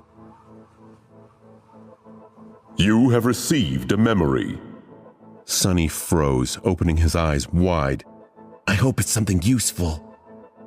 Memories could be anything, from weapons to enchanted items. One received from a dormant rank enemy wouldn't be too powerful, but it was still a boon, weightless and undetectable, able to be summoned from nothingness with a simple thought. A memory was incredibly useful. What's more, unlike corporeal things, he would be able to bring it back with him to the real world. The advantage of having something like that back in the outskirts was hard to overestimate. A weapon, a sword, anything. Memory received. Silver bell. Sonny sighed, disappointed. Well, with my luck, what was I expecting? Still, this thing was worth investigating. Maybe it had a powerful enchantment like being able to send out destructive sonic waves or repel incoming projectiles. Sonny summoned the runes and concentrated on the words, Silver Bell. Immediately, an image of a small bell appeared in front of his eyes, with a short string of text below. Silver Bell, a small memento of a long-lost home, which once brought its owner comfort and joy. Its clear ringing can be heard from miles away. Shit. Sonny thought, dejected. His first memory turned out to be pretty much useless, like everything else he possessed. He was almost starting to see a theme in how the spell was treating him. Sonny dismissed the runes and then got busy removing the dead man's fur cloak and warm, sturdy leather boots. As an officer, the quality of these clothes was a notch above those of simple soldiers. After putting them on, Sonny finally felt warm for the first time since the nightmare began, not considering the short time he had spent near the bonfire. At least I won't die from exposure now, he thought. The cloak was a bit bloodied, but then again, so was Sonny. He looked around, easily piercing the veil of darkness with his tenebrious eyes. Gregor and Fraser were still in the middle of their tasks. Benny was supposed to be looking for winter clothes, but was greedily pulling rings off the dead men's fingers instead. Unseen to them, Sonny hesitated, considering if he had really thought things through well enough. His companions were unreliable. The future was too uncertain. Even the requirements of passing the nightmare remained a mystery. Any decision he could make would have been a gamble at best. Still, he had to make some if he wanted to survive. Not wasting any more time thinking, Sonny returned to help the team scavenge with a deep sigh. They spent the rest of the night sitting with their backs against the bonfire, staring fearfully into the night. Despite the exhaustion, no one could sleep. The possibility of the tyrant coming back to finish the 4 survivors off was too frightening. Only Gregor seemed to be fine, calmly sharpening his sword in the bright light of the dancing flames. The sound of the wet stone scraping against the blade was somehow comforting. At the break of dawn, when the sun had lazily begun to warm up the air, they loaded themselves with all the supplies they'd managed to gather and set out into the cold. Sonny looked back, taking in the sight of the stone platform for the last time. He managed to get past the place where the slave caravan was supposed to perish. What other horrors were in store for him before he could finally wake up? If he ever would wake up.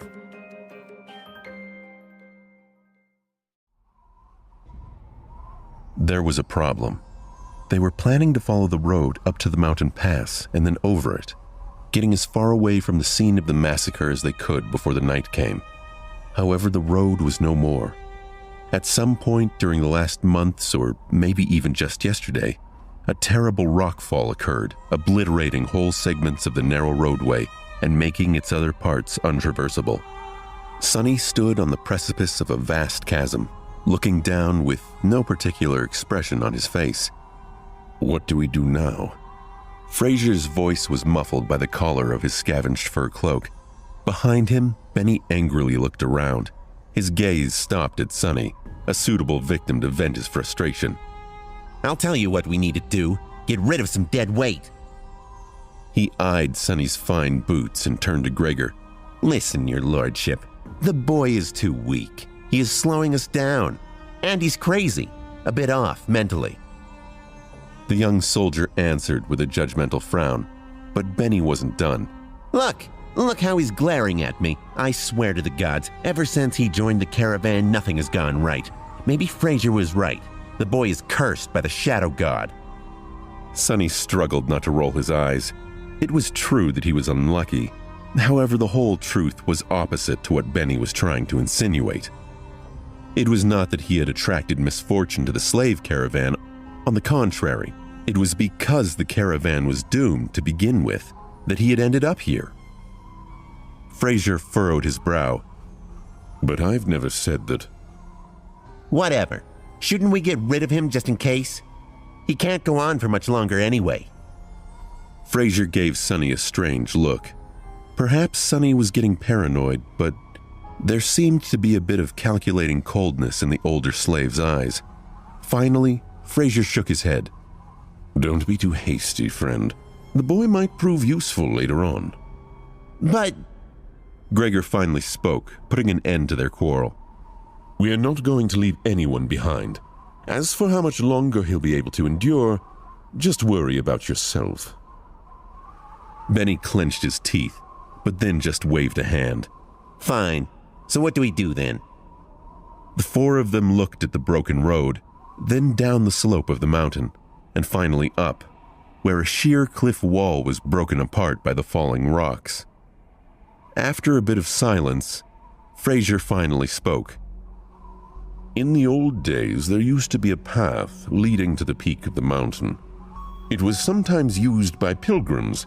The Empire had widened parts of the path and built a proper road on top of it, now leading to the mountain pass instead of the peak, of course. He looked up. The remnants of the original path should still be somewhere above us. If we could reach it, we should be able to find our way back to the undamaged section of the road.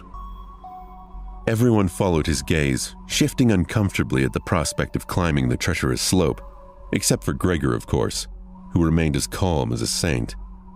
Due to the rockfall, the slope wasn't an almost vertical wall anymore, but still, the incline was sharp. Benny was the first one to speak. Climb that? Are you insane? Fraser shrugged. Do you have a better idea? No one did. After a bit of preparation, they began the ascent. Benny and Fraser stubbornly carried the weapons they had picked up off the dead soldiers' bodies, but Sonny, with some regret, decided to leave his newfound short sword behind. He knew that this climb was going to test the limits of their endurance. The sword might not have seemed to be that heavy right now, but every extra gram of weight was bound to feel like a ton all too soon. As the weakest member of the group, he was already struggling to keep up, so there wasn't a lot of choice. Shedding a few kilograms of iron was the right thing to do. Walking up the mountain road with the weight of the supplies on his shoulders was already hard enough, but climbing up the mountain itself turned out to be pure torture. Just half an hour later, he felt like his muscles were going to melt, his lungs on the verge of imploding.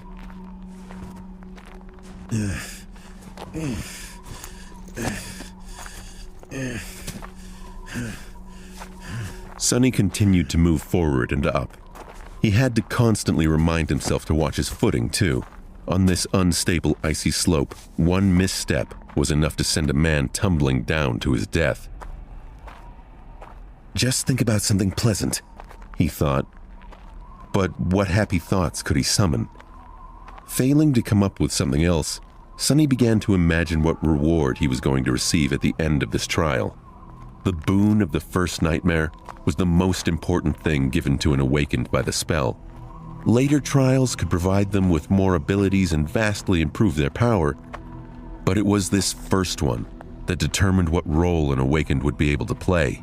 The first trial was what gave them the necessary tools to survive and grow. It would determine how great their potential would be, and what price they would have to pay to grow and survive in the dream realm. The main benefit of the first nightmare's boon was simple, yet possibly the most important. After completing their trial, aspirants were bestowed with the ability to perceive and interact with soul cores. Soul cores were the basis of one's rank and power. The stronger your core was, the greater and stronger you could become. The same went for nightmare creatures, with a deadly caveat that, unlike humans, they could possess multiple cores. A lowly beast had just one, but a tyrant, like Mountain King, had 5. Coincidentally, the only way to improve your soul core was to consume soul shards scavenged from the corpses of other Dream Realm inhabitants. That's why Awakened went out of their way to battle powerful nightmare creatures despite the risk of death.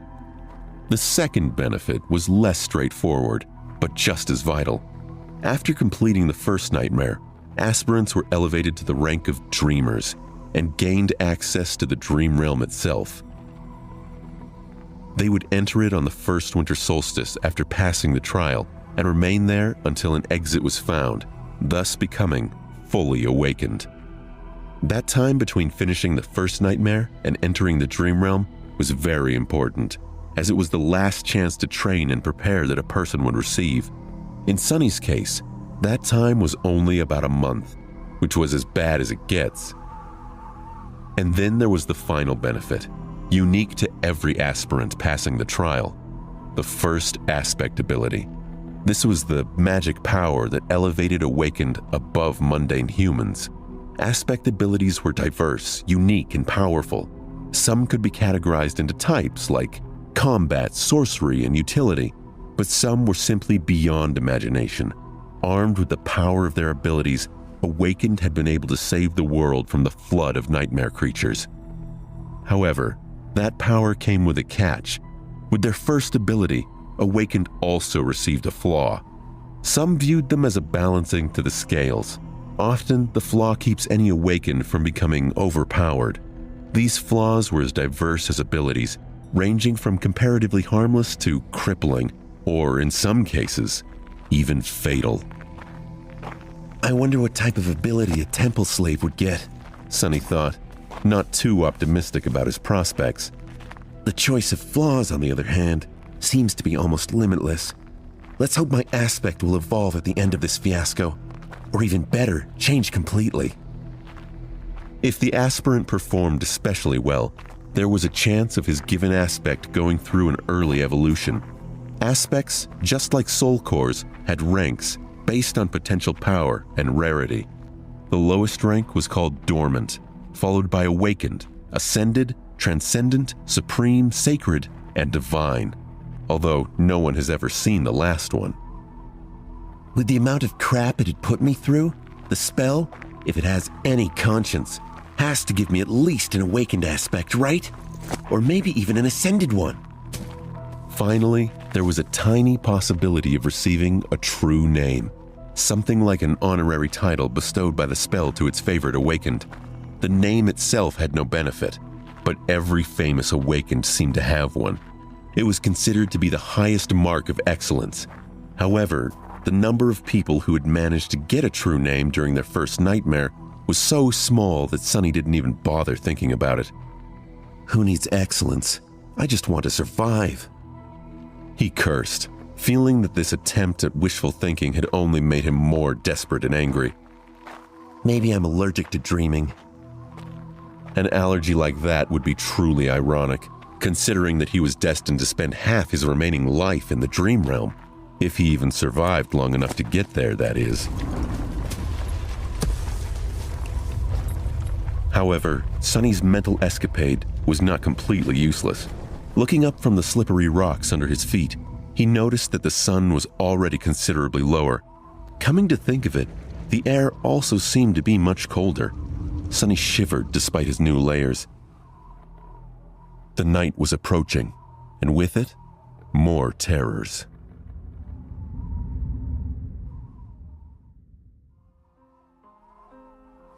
By the time they decided to stop, Sonny was on the verge of fainting. After hours and hours of traversing the rough mountain slope, his body had nearly reached its limit. However, to everyone's surprise, Benny seemed to be doing even worse than him. The roguish slave's eyes were muddy and unfocused, aimlessly wandering around. His breath was ragged and shallow, as though something was exerting pressure on his lungs. He looked feverish and unwell. As soon as Gregor found a suitable place for camp, Benny simply collapsed on the ground. The most unnerving part about all of this was the lack of angry cursing that they had already gotten used to.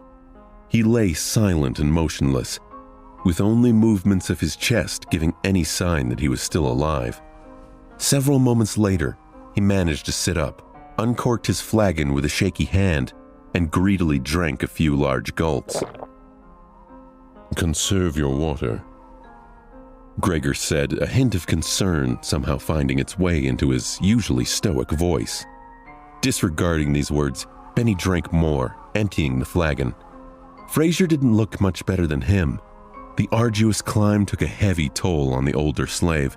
Despite the unbearable cold, he was sweaty, with bloodshot eyes and a grim expression on his face. Being the weakest of the three, Sonny had somehow managed to endure the best.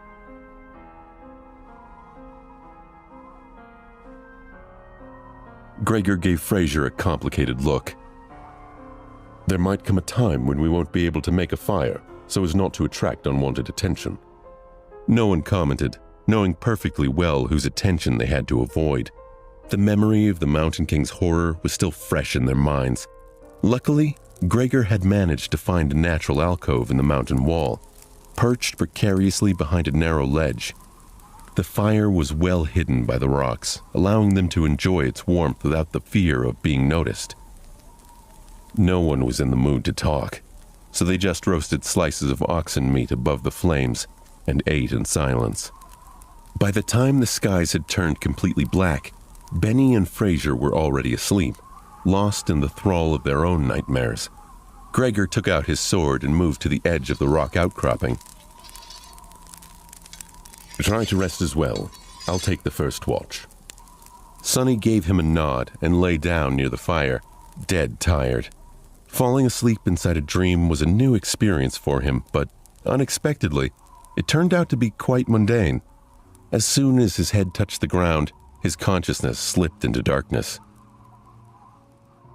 After what felt like only a second, someone had gently shaken him awake. Groggy and disoriented, Sonny blinked a few times, finally noticing Gregor hovering above him. "These two don't look too well, so it's better to give them some time to recover. Don't let the flames go out, and wake us up once the sun starts to rise, or if the beast appears." Sonny silently rose and changed places with Gregor, who added a couple of logs into the fire and was soon fast asleep. For a few hours, he was on his own. The skies were black, with dim stars and a sharp crescent of the newborn moon. However, its light was not enough to pierce the darkness that enveloped the mountain.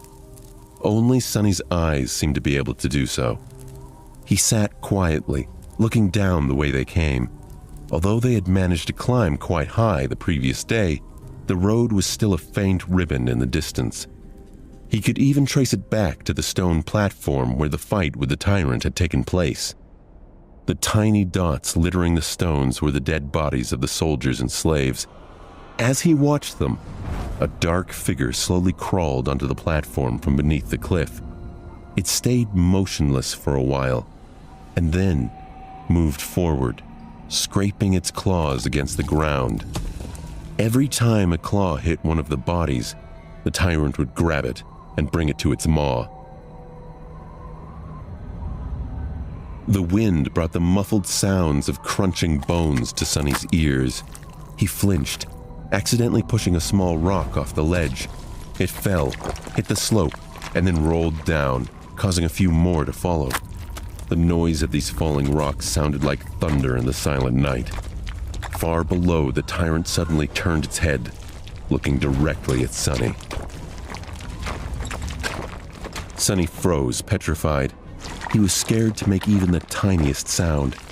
For a while, he even forgot to breathe. The tyrant was staring directly at him, not doing anything. A few torturous seconds passed, each feeling like an eternity. Then, the tyrant calmly turned away and continued to devour dead slaves as though he had not seen Sonny at all.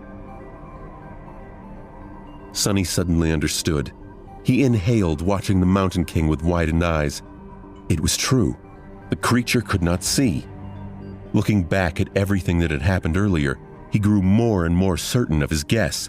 Those milky, expressionless eyes. Come to think of it, he never saw the tyrant moving them at all. And back when Sonny was pushing the wagon off the cliff, the tyrant only reacted after the wagon had started to fall, scraping loudly against the rocks. It all made sense now. At the breaking of dawn, Sonny had woken the others up. Any hope Gregor or Sonny had that a full night's rest would do Benny and Fraser some good was quickly crushed. Somehow they looked even worse than before. It was as though yesterday's climb had overstrained Fraser too much. However, Benny's condition could not be explained by simple overexertion.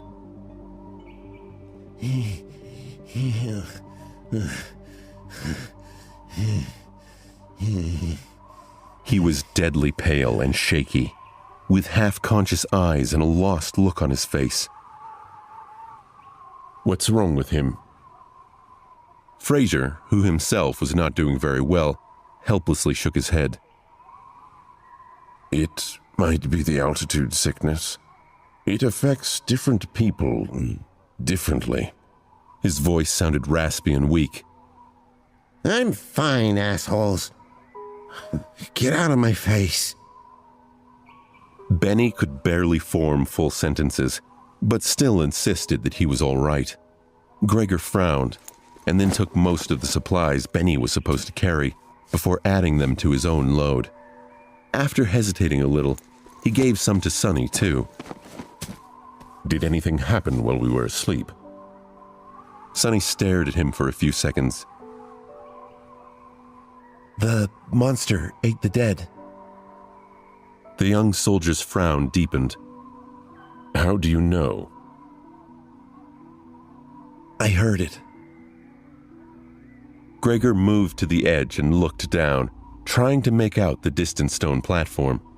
After a minute or so, he clenched his jaw, showing signs of uncertainty for the first time. Then we'll have to move faster. If the creature is finished with all the bodies, it will come for us next. We need to find that old path before nightfall. Frightened and dejected, they set out again and continued to climb. Sonny was slowly dying under the weight of the added load. Thankfully, Benny and Fraser had already drunk most of the water, lightening it a little. This is hell, he thought. They climbed higher and higher and higher The sun was climbing with them, slowly approaching the zenith. There was no talking, no laughing, only strained breathing. Each of the 4 survivors was concentrated on their own steps and footing. Benny continued to fall farther and farther behind. His strength was abandoning him. Suddenly, a frantic, desperate scream broke the silence, echoing off the mountain. Sonny turned around, but he only had time to see a panic-stricken face. Benny fell backward, his foot slipping on an ice-covered rock. He hit the ground with a hard thud, but his body didn't stop. Instead, he rolled down the steep rock face, his arms scrambling wildly, trying to grab onto something. But it was too late. Frozen in place and powerless, they could only watch as his body tumbled down the slope, leaving bloody streaks on the rocks. With each second, Benny looked less like a man and more like a rag doll. Benny continued to tumble down and down. It felt like an eternity, but it all happened in mere seconds. Finally, he came to a halt, slamming into the top of a large protruding stone. His body was a pile of broken flesh. Benny was dead.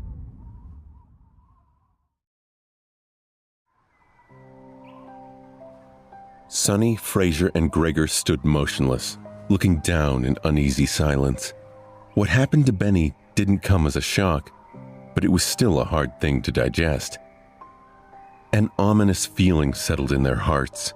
Seeing the broken body of their companion, it was too easy to imagine one of them sharing the same fate. No one knew what to say. After a minute or so, Fraser finally sighed. It's a good thing that you took most of the supplies he had been carrying. A bit heartless, but not wrong, Sonny thought, giving the older slave a careful look. Fraser frowned, realizing that his mask of a kind-hearted gentleman had slipped for a second, and hurriedly added in a somber tone, May you rest in peace, my friend. Sonny was not convinced of his empathy, but saw no benefit in voicing his skepticism. Sonny had never believed in his benevolent act. Every kid from the outskirts knew that people who acted kind for no reason were the ones to be most wary of. They were either fools or monsters. Fraser didn't seem like a fool, so Sonny became cautious of him from the moment they met. He got this far by being a mistrustful cynic, and there was no reason to change now. Gregor cast one last look down. We have to go. His voice was even, but Sonny could feel a well of emotion behind it.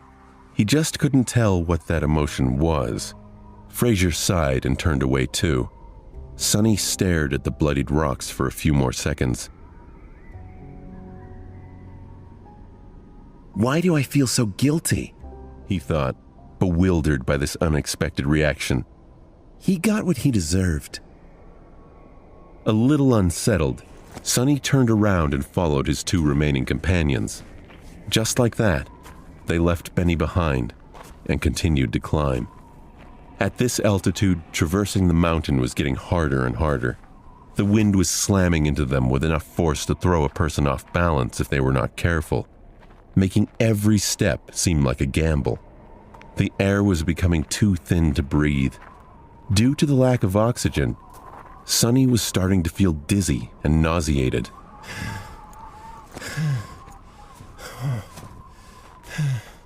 It was as though they were all slowly suffocating. Altitude sickness was not something one could overcome with effort. It was subtle and overbearing at the same time, affecting the strong and the weak, with no regard to their fitness and endurance. If their luck was bad, an elite athlete could succumb to it faster than a random passerby. It was just a question of your body's innate aptitude and adaptability. Lucky individuals were able to get over it after experiencing mild symptoms.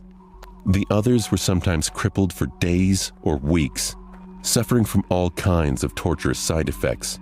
Some even died. As though all that wasn't bad enough, it was getting colder too. The warm clothes and fur weren't enough to keep the chill at bay anymore. Sonny felt simultaneously feverish and freezing, cursing every decision he had made in his life to end up here. This mountain was not a place for humans, and yet they had to go on. A few hours passed. Despite everything, the three survivors continued to struggle forward, slowly moving higher and higher. Wherever that old path Fraser had talked about was, by now, it couldn't have been far. At least that's what Sonny was hoping for. But at some point, he started to doubt if the path even existed. Maybe the older slave lied. Maybe the path was long ago destroyed by the ravages of time. Maybe they had already missed it without even noticing. Just as he was about to fall into despair, they finally found it. It was weathered and narrow, barely enough for two people to walk side by side. The path wasn't paved, but rather cut from the black rock by some unknown tool or magic, winding its way up the mountain like the tail of a sleeping dragon. Here and there, it was hidden beneath the snow, but most importantly, it was flat. Sonny had never been that happy to see something flat in his life. Without saying a word, Fraser dropped his rucksack and sat down. He was deathly pale, gasping for air like a fish out of water. Despite that, there was a slight grin on his face. Told you. Gregor gave him a nod and looked around. A few seconds later, he turned back to the triumphant slave. Stand up. It's not time to rest yet. Fraser blinked a few times, then glanced at him with pleading eyes. Just give me a few minutes. The young soldier was going to retort, but Sonny suddenly put a hand on his shoulder. Gregor turned to face him. What is it? Sonny gestured down, back the way they came. It's gone. Gregor shook his head in confusion. What is gone? A hint of frustration rose in Sonny's voice. Benny's body. It's gone. Fraser and Gregor seemed to have grasped the situation. Simultaneously, they moved to the edge of the stone path and looked down, trying to spot the place where Benny had met his end. Indeed, the splattering of blood could still be seen on the jagged rocks, but the corpse itself was nowhere to be found. Fraser flinched back and crawled as far away from the edge as he could.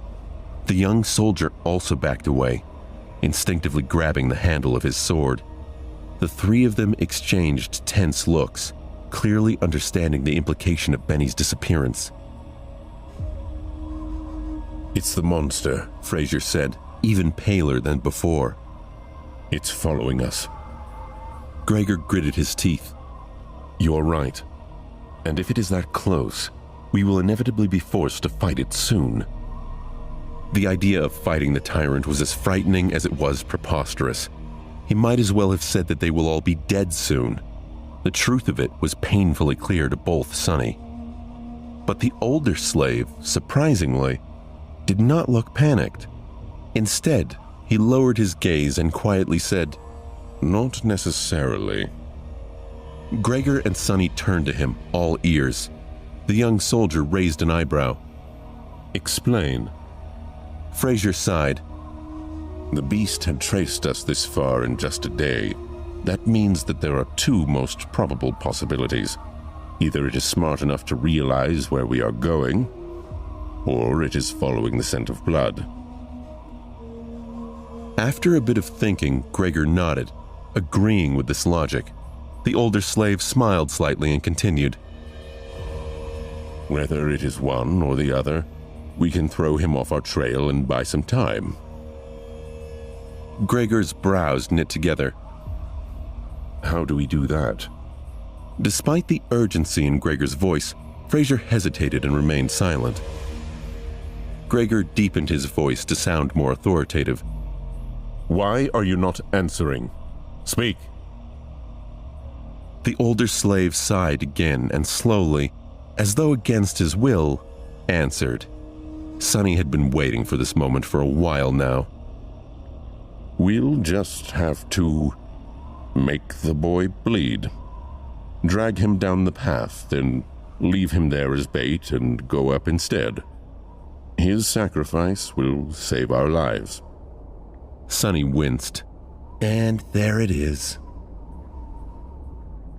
If Sonny wasn't mad, and scared witless, of course, he would have smiled. His judgment, it seems, was eerily on point. Affirmation was always nice, but not in the situation where being right also meant potentially being used as monster bait. He remembered how Fraser spoke back when Benny was campaigning to have Sonny killed. His protestations, which seemed compassionate, proved to be only strategic and revealed his sinister nature. Sonny narrowed his eyes. What a bastard. He knew it all depended on whether or not Gregor would decide to follow through with Fraser's plan. The young soldier blinked, astonished. What do you mean, make him bleed? Fraser shook his head. It's simple. If the monster knows where we are going, we have no choice but to abandon our plans to reach the mountain pass and go over the peak of the mountain instead.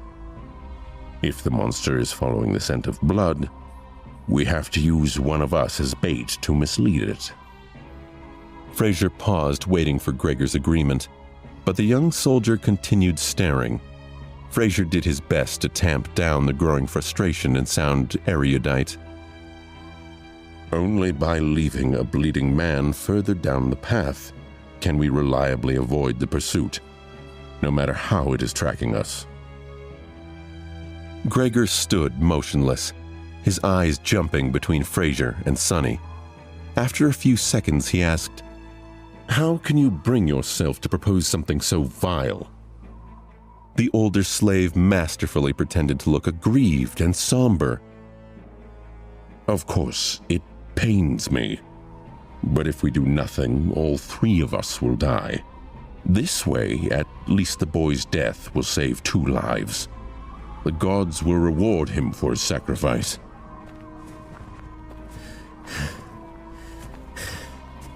Sonny could feel his breathing grow heavier. This was the end for him. If Fraser tried to take him in a fight, Sonny stood some chance. But if both his companions turned on him, he was doomed. He tried to say something, tried to protest Fraser's plan, but his mouth was dry. Sonny couldn't find the words to argue against the wicked plot. He could think of any evidence that these men should sacrifice themselves for him, because the truth was, Fraser was right. For 2 of them to survive, 1 had to die, and nothing Sonny said would change that. A look of concern and confusion sat on Gregor's face. He opened his mouth to speak, but closed it again, hesitating. The fact the young soldier wasn't protesting any longer could only mean one thing. He was seeing Fraser's point. In a minute, he'd justify the murder, and the duo would descend upon him. Why wouldn't he?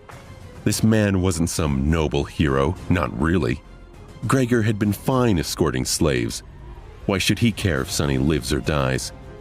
Sonny sunk his feet into the snow and found firm grounding. He balled his fists up at his side. If they were going to kill him, he was going down fighting.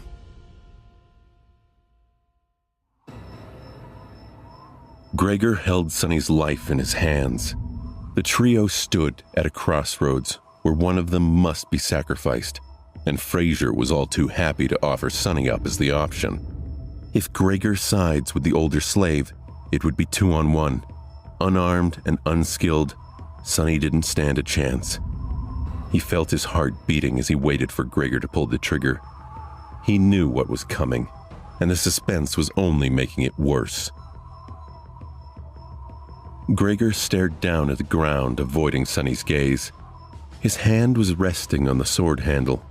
As always, Sonny had no idea about what was going on behind the soldier's shimmering eyes. The uncertainty was making him nervous.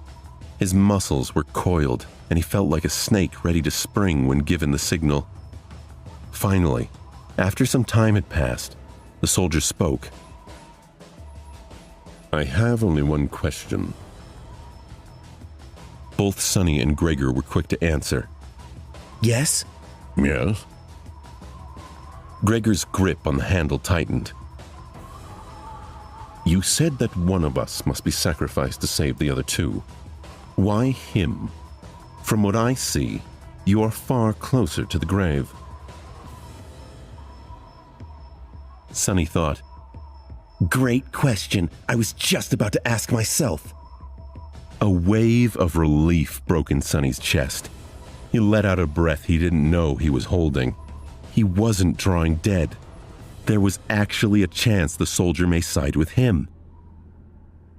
Sonny turned to the older slave, trying very hard to suppress a mocking grin. But to his dismay, Fraser had an answer ready. Before the first attack, he was already bleeding because of your commanding officer's whip. During the attack, he was drenched in the blood of a fellow slave. His cloak, too, was soaked in it when the previous owner died. The boy already reeks of blood. Keeping him alive will put us in danger. That's why he is the best choice.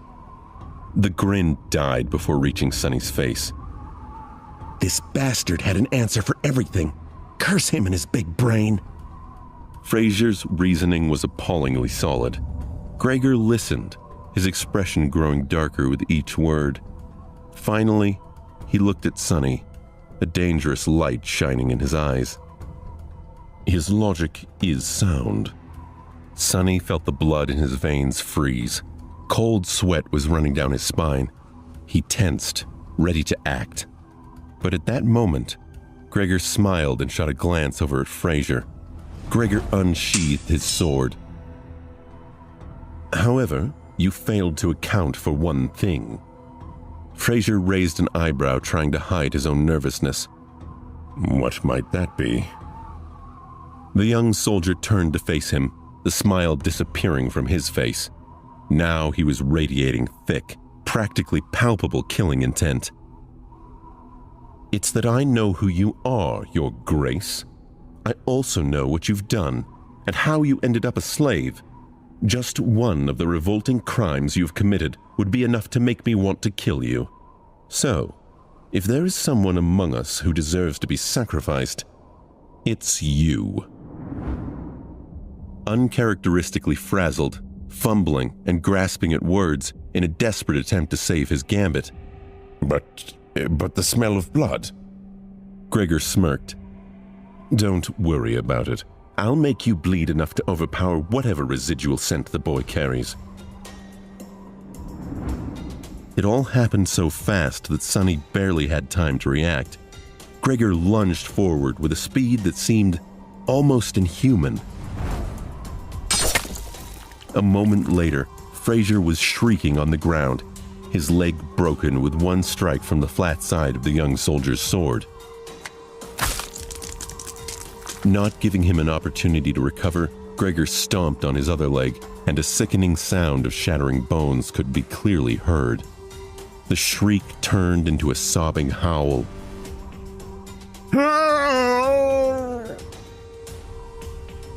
Just like that, Fraser was done for. The brutality of Gregor's actions was in such stark contrast with his usually graceful demeanor that Sonny felt paralyzed in shock. He was certainly grateful to see his life spared, but the whole ordeal scared him. He now knew that level of barbarism was lurking in the noble soldier. And even more shocking, it could be summoned up on a moment's notice. Gregor didn't seem enraged or alarmed. In fact, the soldier gave Sonny a calm look and kept his tone soft and placid. Wait for me here. Then he grabbed the older slave and dragged him down the path. Fraser, mortally wounded but clinging to his last shreds of life, writhed in pain. He screamed and cried as Gregor pulled him away. Eventually, the two disappeared behind a rock outcropping. After a few minutes, terrible screams could be heard echoing through the wind.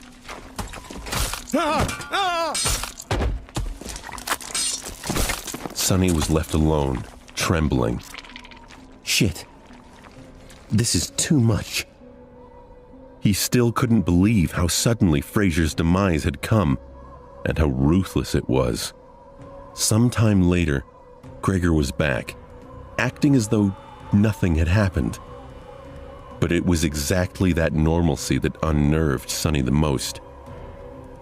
After sorting through the contents of Scholar's rucksack and throwing most of the firewood out, the young soldier put it over his shoulder and nonchalantly turned to the young slave.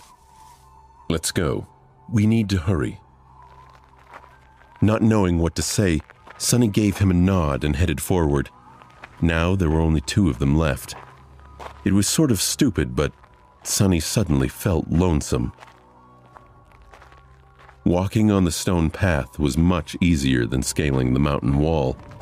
He even had time for unnecessary thoughts. A strange feeling of melancholy descended on Sonny. Somehow, he began to feel that the end of this nightmare, whatever it might be, was not far off now. They walked in silence for some time before Gregor spoke. "Don't feel guilty about what happened. It's not your fault. The decision was mine, and mine alone." The soldier was a few steps ahead, so Sonny couldn't see his face. Gregor didn't bother to turn back. "Besides, if you knew this man's sins... Actually, it's better that you don't. Just trust me when I say that killing him was an act of justice." Sonny bit his lip and thought, I wonder which one of us feels guilty. these people, always trying to rationalize their actions, always desperate to maintain an illusion of righteousness, even while doing the foulest things. Sonny hated the hypocrisy. Not getting any answer, Gregor chuckled. "You don't like to talk, do you? Well, fair enough. Silence is gold." They didn't speak again after that, each preoccupied with their own thoughts.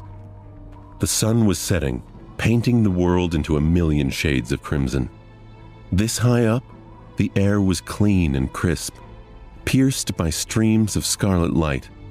Below them, a sea of maroon clouds was slowly rolling past the mountain. The stars and the moon had begun to reveal themselves in the vermilion sky. It was quite beautiful. However, Sonny could only think about how cold it was going to be once the sun fully disappeared. Before that happened, Gregor had found them a shelter. Not far from the path, hidden behind some tall rocks, was a narrow crevice that extended into the slope of the mountain. Happy to be safe from the piercing wind, they explored the crevice and ended up in a small, well-concealed cave. Sonny made a move to unbundle some firewood, but Gregor stopped him with a shake of his head. "Today we will camp without making fire. The beast is too close." Camping without the warm flames to keep them company was not going to be pleasant, but at least they weren't going to freeze to death inside the cave. In any case, the alternative was too frightening. Sonny sat down and put his back against the cave's wall. Gregor settled opposite of him, looking downcast and thoughtful. He was obviously in a strange mood. If nothing else, it was apparent from the fact that today, for the first time, the young soldier had failed to care for his sword after making camp. Soon, the sun was gone, and their small cave became completely dark. Sonny, of course, could see perfectly well. Hero, on the other hand, was now completely blind. In the darkness, his handsome face looked noble and, for some reason, sorrowful. Sonny studied it, not willing to fall asleep.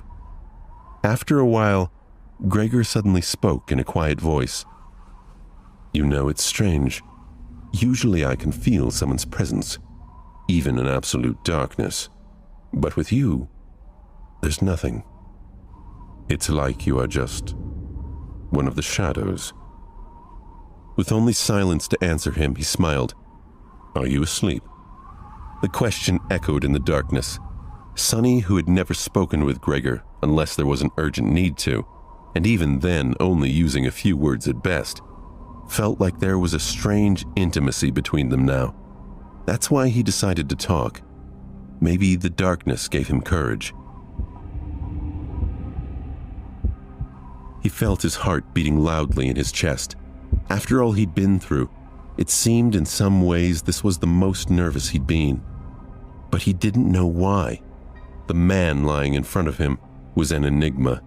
He seemed like he could be sweet and gentle, and yet he was a slaver. He murdered Fraser in the blink of an eye. Now they were alone, and Sonny realized how few options he had. If he fell asleep, he'd be completely vulnerable, at Gregor's mercy. He had to know if he could trust him. Why do you want to know if I'm sleeping? Are you waiting for me to fall asleep before you kill me? Or will you do it in the morning?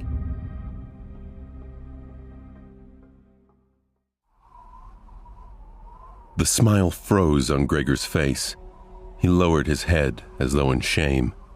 After a minute or so passed, shrouded in heavy silence, he finally answered.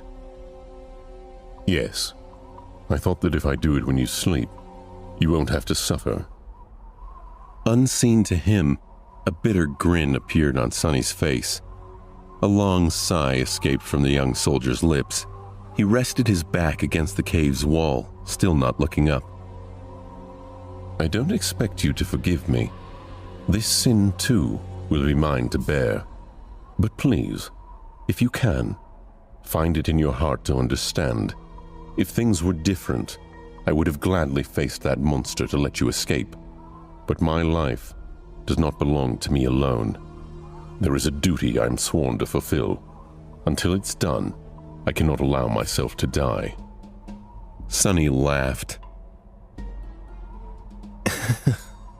You people, look at you, planning to kill me and still insist on having a good excuse? How very convenient. I hate hypocrites like you the most. Why don't you be honest for once? Don't give me that crap. Just say it.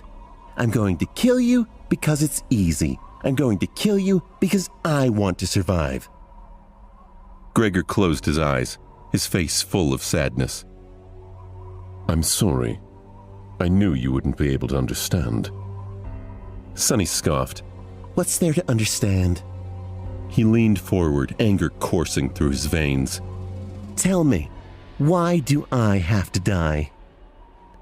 The young soldier finally looked up. Even though he couldn't see in the dark, he turned his face in the direction of Sonny's voice.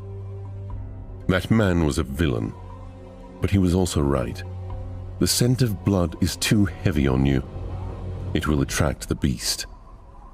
Sonny swallowed a lump in his throat. He couldn't believe he let himself feel rescued for a second. This man was even worse than the openly craven men like Benny and Fraser. You can just let me go, you know. We'll part ways. After that, whether or not the monster finds me won't be your problem. Gregor shook his head. Dying in that creature's maw is too cruel a fate. It's better if I do it myself. You are my responsibility, after all. Sonny rolled his eyes. How noble of you. He leaned back, dejected. A long silence hung in the air for a beat. Eventually, Sonny raised his voice again. You know, when I just came here, I was ready to die. After all, in this whole world, 2 worlds actually, there's not a single soul who cares whether I live or die. When I'm gone, no one will be sad. No one will even remember that I existed. There was a forlorn look on his face. A moment later, however, it was gone, replaced by mirth. But then I changed my mind. Somewhere along the way, I decided to survive. I must survive, no matter what. Gregor gave him a thoughtful look. To live a life worth remembering. Sonny grinned. A dark gleam appeared in his eyes. No, to spite you all. The young soldier was silent for a few moments, then nodded, accepting this answer. He rose to his feet. Don't worry, I'll make it quick. Sonny scowled at him. Aren't you overly confident? What makes you think you'll be able to kill me? Maybe I'll kill you instead. Gregor shook his head. I doubt that. But in the next second, he staggered and fell on one knee. The young man's face turned deathly pale, and with a pained groan, he suddenly vomited blood.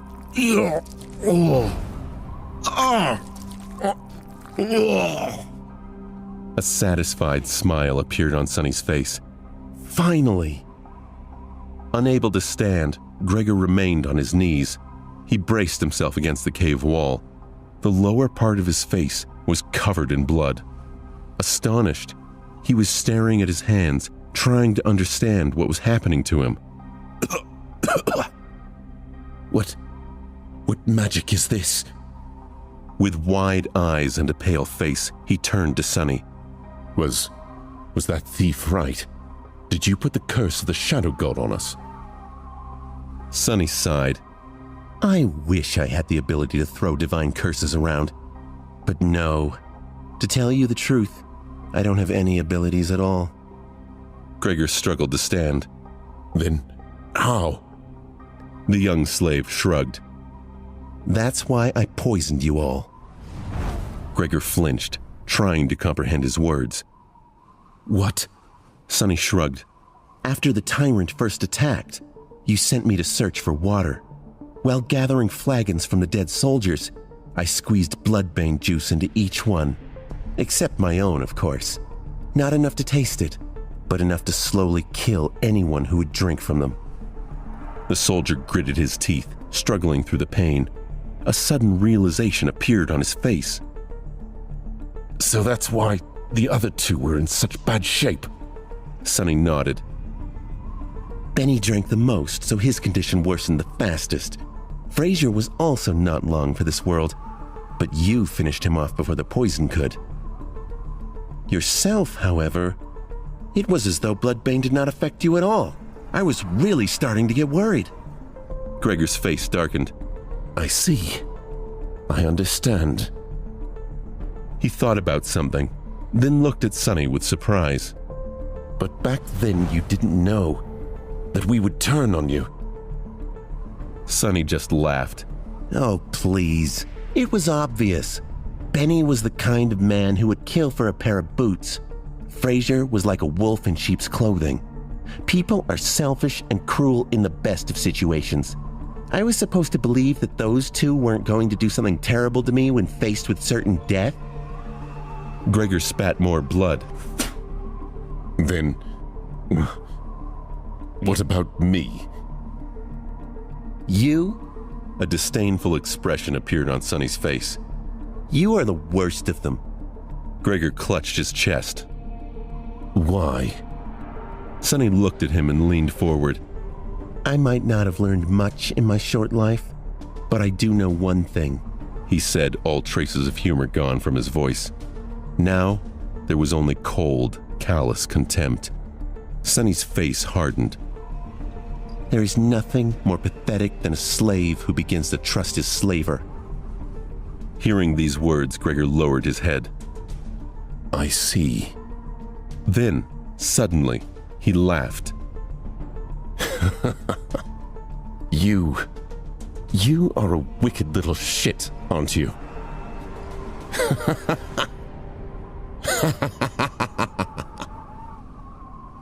Sonny chuckled. There's no need to be rude. But Gregor wasn't listening to him. Good. This is good. My conscience will be clearer. The young slave sighed in irritation. What are you mumbling about? Just die already. Gregor chuckled and suddenly pierced him with a stare.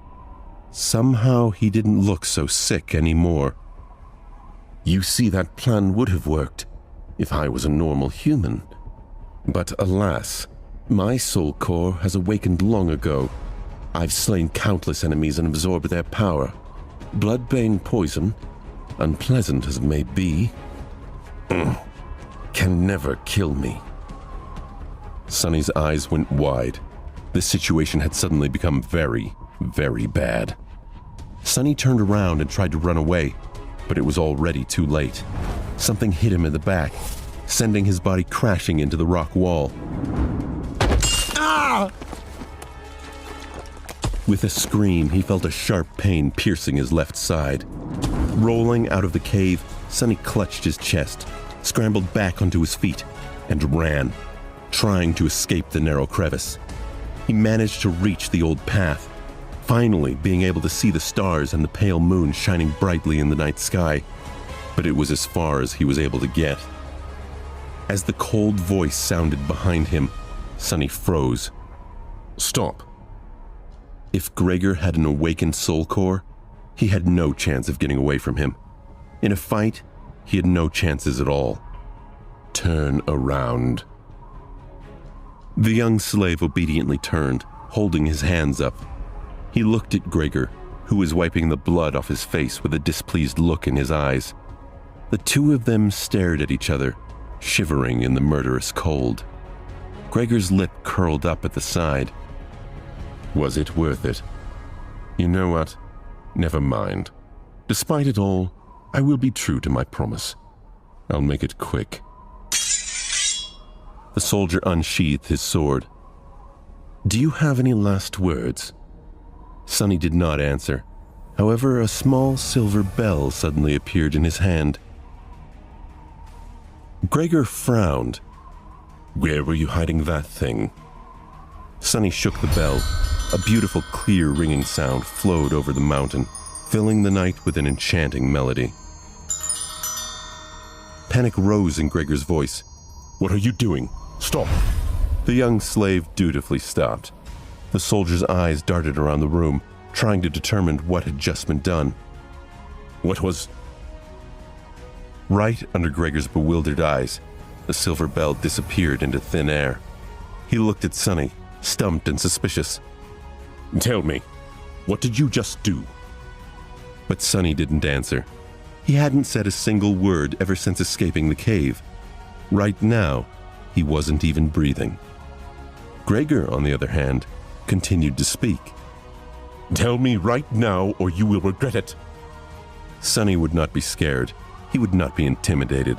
He was a child of the shadow, and they were wrapped in darkness.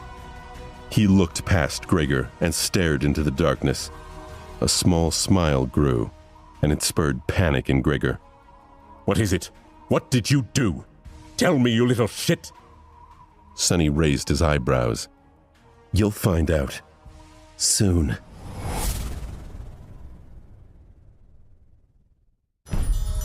Sonny had no choice but to resort to one last desperate gamble. He knew that he'd never best Gregor in a physical confrontation, at least not without an advantage. Bloodbane poison was supposed to be his hidden card, but it turned out to be nearly useless. Being able to see in the dark did not help that much either. Somehow, Gregor was able to perceive their surroundings without any light. Whether he was using his sense of hearing or some magical ability, Sonny did not know. Not that it mattered, now that they had left the cave and were standing under the moonlit sky. Now Sonny had only one advantage left. Unlike Gregor, he knew that the tyrant was blind. Acting on that knowledge, however, was easier said than done. That's why he tried to stay quiet and rang the silver bell. If the description did not lie, its ringing could be heard from miles away. Surely, the tyrant was going to hear it too. Now Sonny only had to stay silent, stall for time, and hope that the monster would come and hear the young soldier. Sonny's lack of response sent Gregor into a fit of bewilderment and anger. Gregor stepped closer to Sonny. Tell me right now, or you will regret it. His voice was quite threatening, but still, the young slave did not answer. He just shivered in the cold and tried not to groan, despite the pulsing pain in his chest. Rage flashed in the soldier's eye. Why are you not answering? But Sonny did not dare to answer. He held his breath and watched, horrified, as the familiar colossal figure appeared behind Gregor. His lungs were on fire, and his heart was beating like crazy. It was beating so loud that he was afraid the blind tyrant would hear it.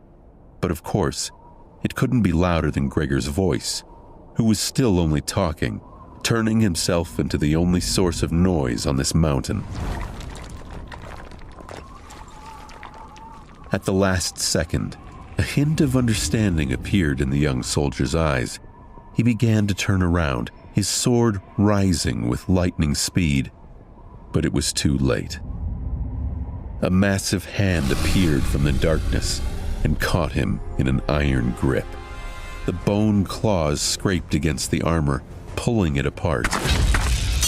Mountain King dragged Hero back, paying little attention to the sword biting into its wrist. Viscous saliva was streaming from its open maw. Petrified by fear, Sonny slowly turned his back to them and took a couple of steps up the old winding path. Then he darted away, running as fast as he could. Behind him, a desperate scream tore apart the silent night. Then, a hungry roar followed. It seemed that Gregor wasn't going down without a fight, even though his fate was already sealed. But Sonny didn't care. He was running away, climbing higher and higher. "I'm sorry, Gregor," he thought. "I did say that I would watch you die, but as you know, I am a liar. So go on and die on your own." Sonny looked at the tableau ahead of him. A lonesome, dark mountain stood tall against the raging winds. Jagged and proud, it dwarfed other peaks of the mountain chain, cutting the night sky with its sharp edges.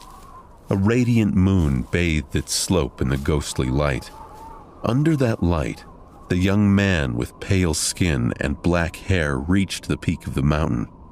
However, his looks didn't match the magnificence of the scene.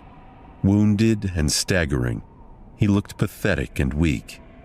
Sonny looked like a walking corpse. His coarse tunic and cloak were torn and smeared with blood. His sunken eyes were cloudy and lifeless. His body was bruised, beaten, and cut. There were specks of bloody foam on his lips. He was hunched over, cradling the left side of his chest. Each step caused him to moan, ragged breath barely escaping through his gritted teeth. Sonny was hurting all over, but most of all, he was cold. So cold. He just wanted to lie down in the snow and fall asleep, but doing so would be certain death. If the temperature didn't kill him, the tyrant would. He used this time to put as much time between himself and that thing as possible. Sonny continued walking, hoping that the nightmare might end if he reaches the peak. Step, another step. Finally, he had made it. At the highest point of the mountain, a vast expanse of flat rock was covered with snow. In the center of it, illuminated by moonlight, stood a magnificent temple. Its colossal columns and walls were cut from black marble, with exquisite reliefs decorating the Stygian pediment and broad frieze. Beautiful and awesome, it looked like a palace of a dark god. At least it did once. Now, the temple was in ruins. Fractures and cracks marred the black stones, and parts of the roof had collapsed, letting in ice and snow. Its tall gates were broken, as if smashed into pieces by the hand of a giant. Still, Sonny was satisfied. "Found you." His voice was hoarse. Gathering the last of his strength, the young slave slowly limped in the direction of the ruined temple. His thoughts were muddled and confused. "See this, Gregor?" he thought, forgetting for a second that the soldier was already dead. "I've made it. You were strong and ruthless, and I was weak and timid. Yet now you are a corpse, and I am still alive. Isn't it funny?" He stumbled and groaned, feeling the edges of his broken ribs cutting deeper into his lungs. Blood was dripping from his mouth. Dead or not, Gregor had gotten him good with that single strike. A laugh escaped Sonny's lips. "The outcome was predictable. What did any of them know about being ruthless? Poor fools. In my world, people had thousands of years to turn cruelty into art. And as someone on the receiving end of all that cruelty, don't you think I would know more about being vicious than anyone ever could? He was getting closer to the temple. Truth be told, they never stood a chance. Wait, what was I thinking about? A moment later, he had already forgotten. There was only pain, the dark temple, and the overpowering desire to sleep. Don't fall for it. It's just hypothermia. If you fall asleep, you'll die. Finally, Sonny reached the steps of the Black Temple. He started to climb them, not noticing thousands of bones that were scattered around. These bones once belonged to humans and monsters. All of them were killed by the invisible guardians still lingering around the temple. As Sonny was climbing the steps, one of the shapeless guardians approached him. It was ready to snuff out the spark of life that was burning weakly in the defiler's chest, but then stopped, sensing a faint, strangely familiar scent coming from his soul. The scent of divinity. Sorrowful and lonesome, the guardian moved aside, letting Sonny pass. Oblivious, he entered the temple. Sonny found himself in a grandiose hall. Moonlight cascaded through the holes in the partially collapsed roof. Deep shadows surrounded these circles of silver light, not daring to touch them. The floor was covered in snow and ice. At the far end of the hall, a large altar was cut from a single piece of black marble. It was the only thing inside the temple untouched by snow. Forgetting why he came here, Sonny headed for the altar. He just wanted sleep. The altar was dry, clean, and as wide as a bed. Sonny climbed on it and lay down.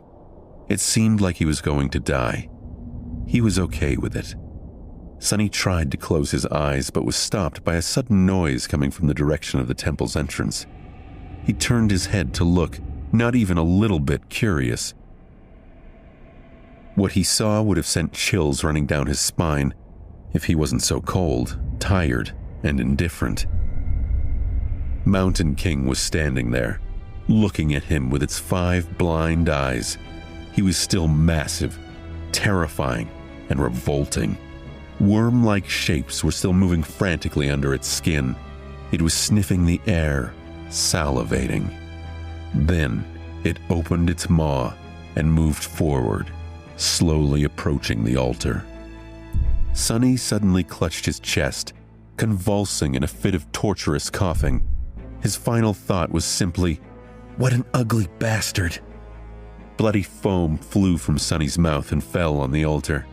However, the black marble instantly absorbed it, returning to its pristine state. The tyrant was just about to reach Sonny. It was already stretching its hands to grab him. Sonny didn't fight or flee. He'd gone as far as he could. He thought, "I guess this is the end."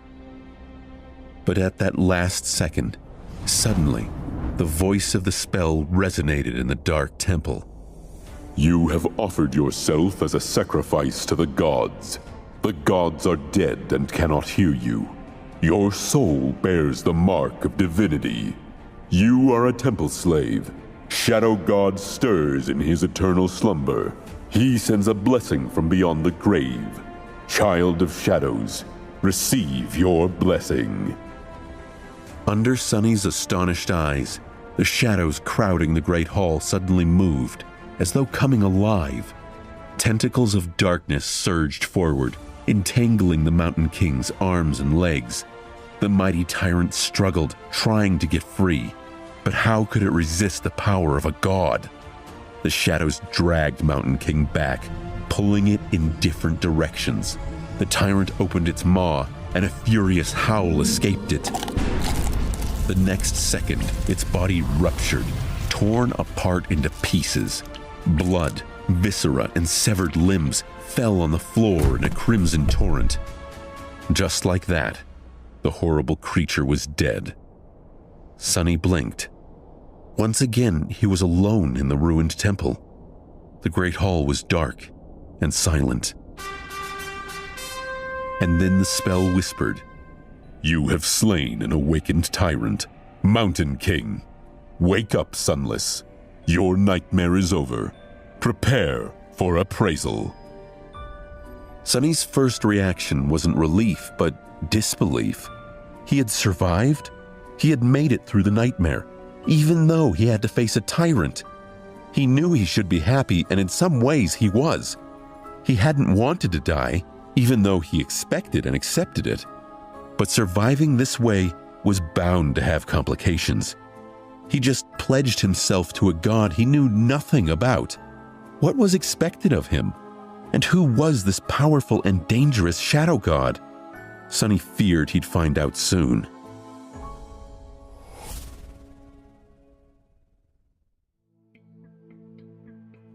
The voice of the spell echoed in Sunny's ears.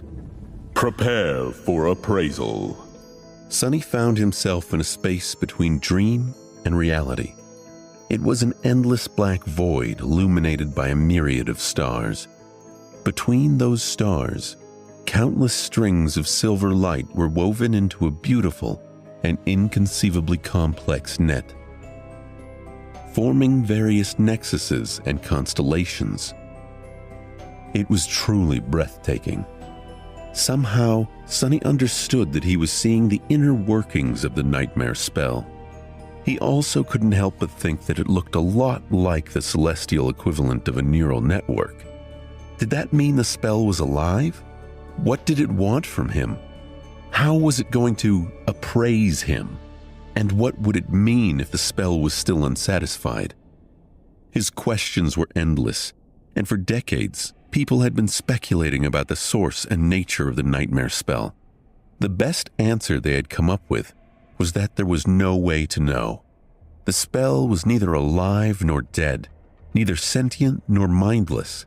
It was more of a function than a creature. But Sunny was in no mood to ponder philosophical questions. He was eagerly awaiting his boon. That was the promise of surviving the first nightmare. Every awakened is granted something, and Sunny was long overdue to receive some help from life. The spell was still appraising his performance. However, the first reward seemed unrelated to the challenge Sunny had faced. You have received a memory, Puppeteer's Shroud. Sunny felt incredibly elated. Yes! Memories were useful items that dreamers could summon in times of need. This Puppeteer's Shroud apparently belonged to the Mountain King, and by slaying the beast, Sunny had taken ownership of the item. Sunny was almost ready to do a happy dance. The Mountain King was a high-ranking monster, an awakened tyrant by Sunny's estimation. Therefore, Sunny could conclude the creature's memory was also of awakened rank. Getting a strong tool like that was a stroke of incredible luck for Sunny. He'd now be well armed in any future nightmares. And he'd need any advantage he could get. The nightmare spell got increasingly difficult every time a dreamer was faced with a trial. Under the nightmare spell, memories, attributes, aspects, and even a dreamer's soul core were classified by 7 ranks of increasing power: dormant, awakened, ascended, transcendent, supreme, sacred, and divine. The power gap between different ranks simply could not be overestimated. Similarly, nightmare creatures were classified by 7 ranks of increasing depravity: dormant, awakened, fallen, corrupted, great, cursed, and unholy. From the spell's point of view, Sunny was a dormant human. Having a memory of a higher rank than his soul core would be of great help once he enters the dream realm. Sunny wanted to take a look at the Puppeteer's Shroud, but there was no more time. The spell was done with its appraisal. Here in the void, its voice didn't sound subtle and familiar anymore. Rather, it seemed like the universe itself was speaking. Sunny held his breath, listening. Appraisant, your trial is over. A nameless slave ascended the Black Mountain. Both heroes and monsters fell by his hand. Unbroken, he entered the ruined temple of a long-forgotten god and spilled his blood on the sacred altar. The gods were dead, and yet they listened. Sonny blinked at the statement. From his perspective, he had been scrambling from one disaster to the next trying to survive, but to hear the nightmare spell's evaluation, he sounded badass. The voice continued, You have defeated a dormant beast, Mountain King's larva. You have defeated 3 dormant humans. You have defeated an awakened human, Gregor of the Nine. Sonny blinked in confusion and thought, the Nine? The Nine what? Was there more to Gregor than he had realized? The voice didn't grant Sonny time to dwell. You have defeated an awakened tyrant, Mountain King. You have received the Shadow God's blessing. You have achieved the impossible. Final appraisal, glorious. Your treachery truly knows no bounds. That final part was not necessary as far as Sonny was concerned, but he was still pretty satisfied with the praise from the nightmare spell. He felt like his chances of evolving his aspect to an awakened or even an ascended one were pretty high. His overall power was still dependent on the rank of his soul core, which would remain dormant until much later, but the rank of the aspect itself would do wonders for his overall potential. The voice boomed, Dreamer Sunless, receive your boon. He was an aspirant no more. Sonny grinned. With a flourish, the voice announced, You have been bestowed a true name, Lost from Light. Sonny's jaw dropped. A true name. He had received a true name. Never in his wildest dreams did Sonny dream of becoming one of the chosen few to accomplish such a feat. And he'd accomplished it on his very first nightmare to boot. Not even all of the saints could boast of having one. He was an elite now, a bona fide cream of the crop. He was going to be rich. But the rewards kept coming. Your aspect is ready to evolve. Evolve aspect? A smile broke across Sonny's face. He couldn't believe the nightmare spell would even ask such a question. Of course he wanted to improve his aspect. Sonny crossed his fingers. Yes! There was a loud rumbling noise. Dormant aspect temple slave is evolving. New aspect acquired. Aspect rank, divine. Sonny fell over.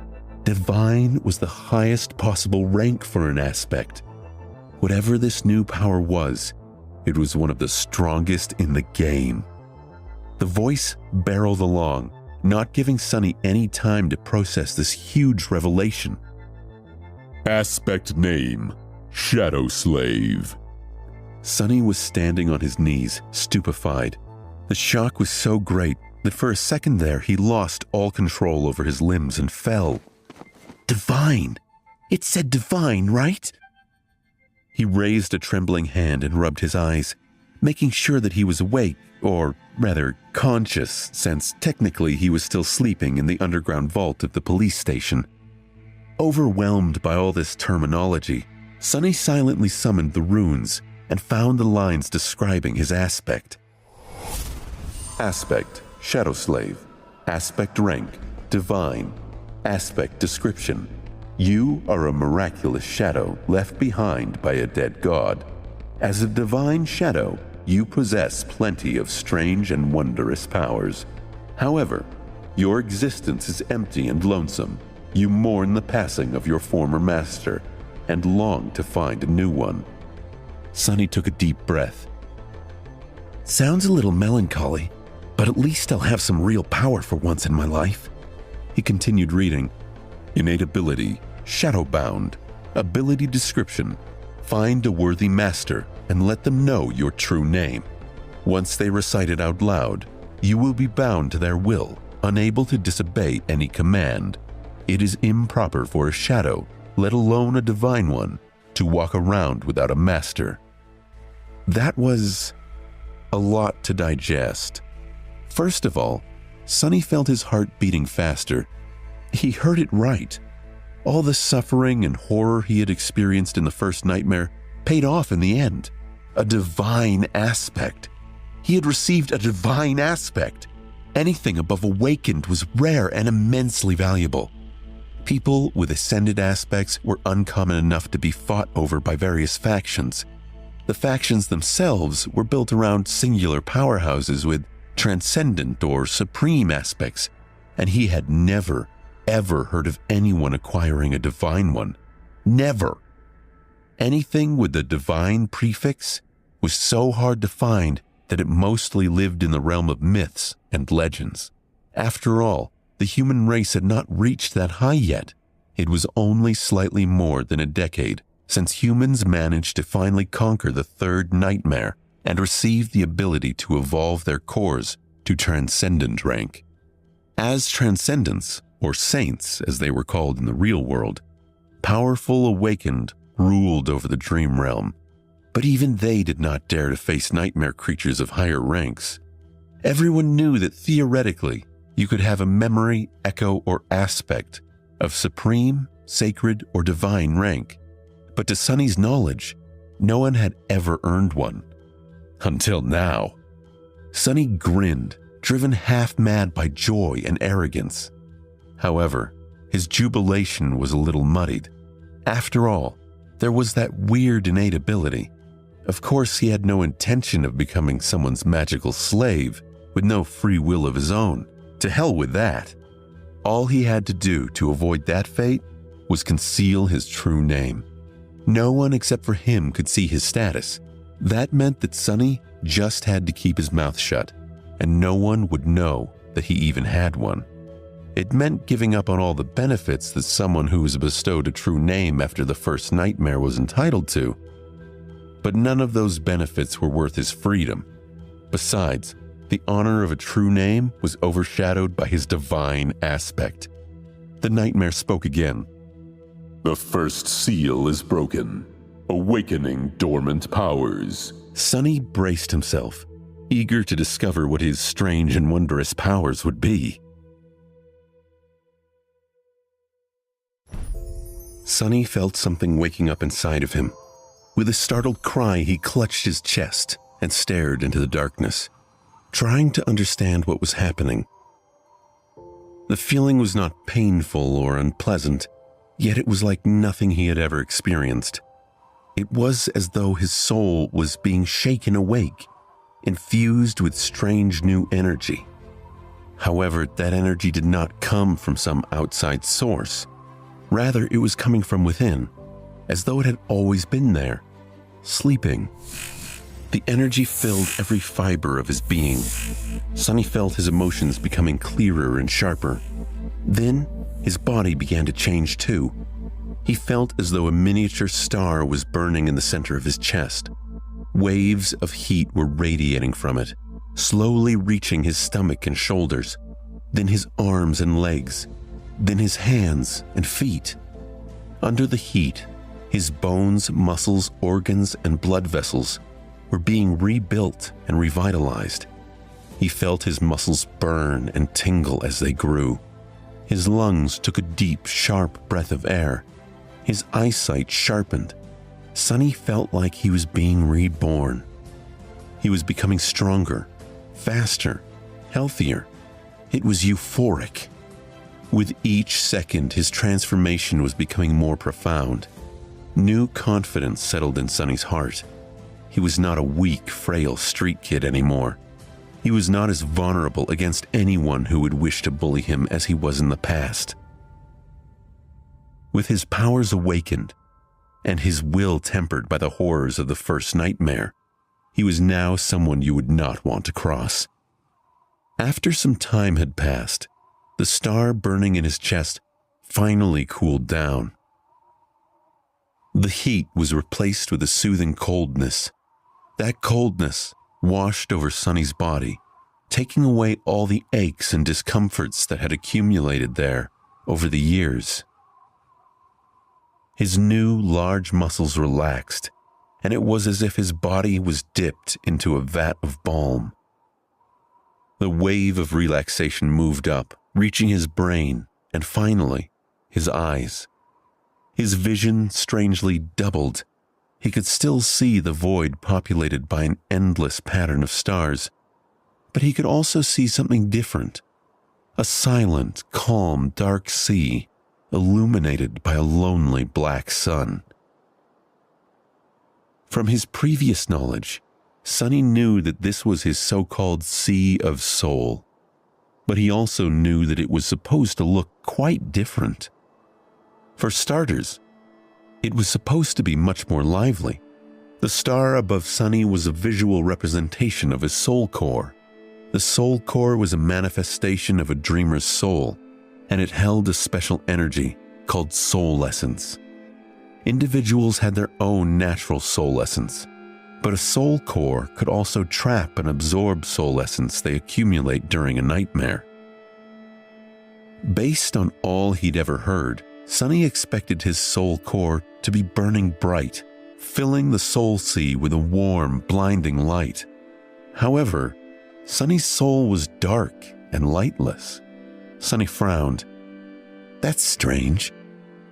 He took a look at the black sun. At a closer examination, the orb wasn't dark at all. Quite the opposite. It was transparent. It's just that with no other major source of light around, the star appeared to be as dark as its surroundings. Also, no one was supposed to be here except for him. It was his soul, after all. But Sonny had a nagging feeling that somewhere, just beyond the periphery of his vision, hidden in the darkness, shapeless forms were constantly moving. No matter how he turned his head, he couldn't catch a clear glimpse of them, and yet the feeling would not go away.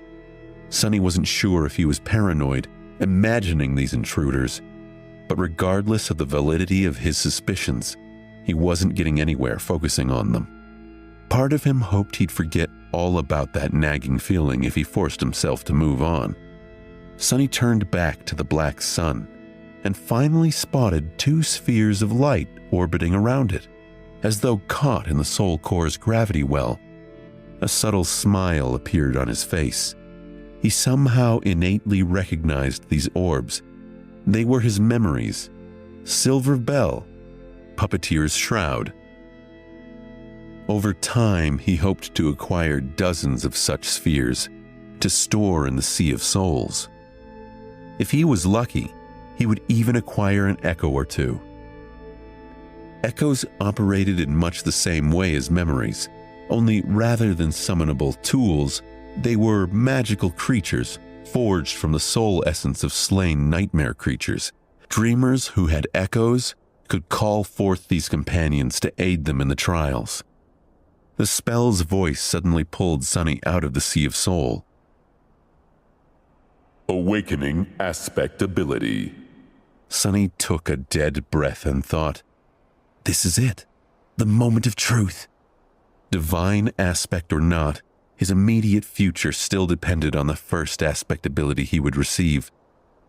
His role in the dream realm would be based on its characteristics. If it was a combat ability, he would be most useful on the front lines of the bloody battles against the nightmare creatures.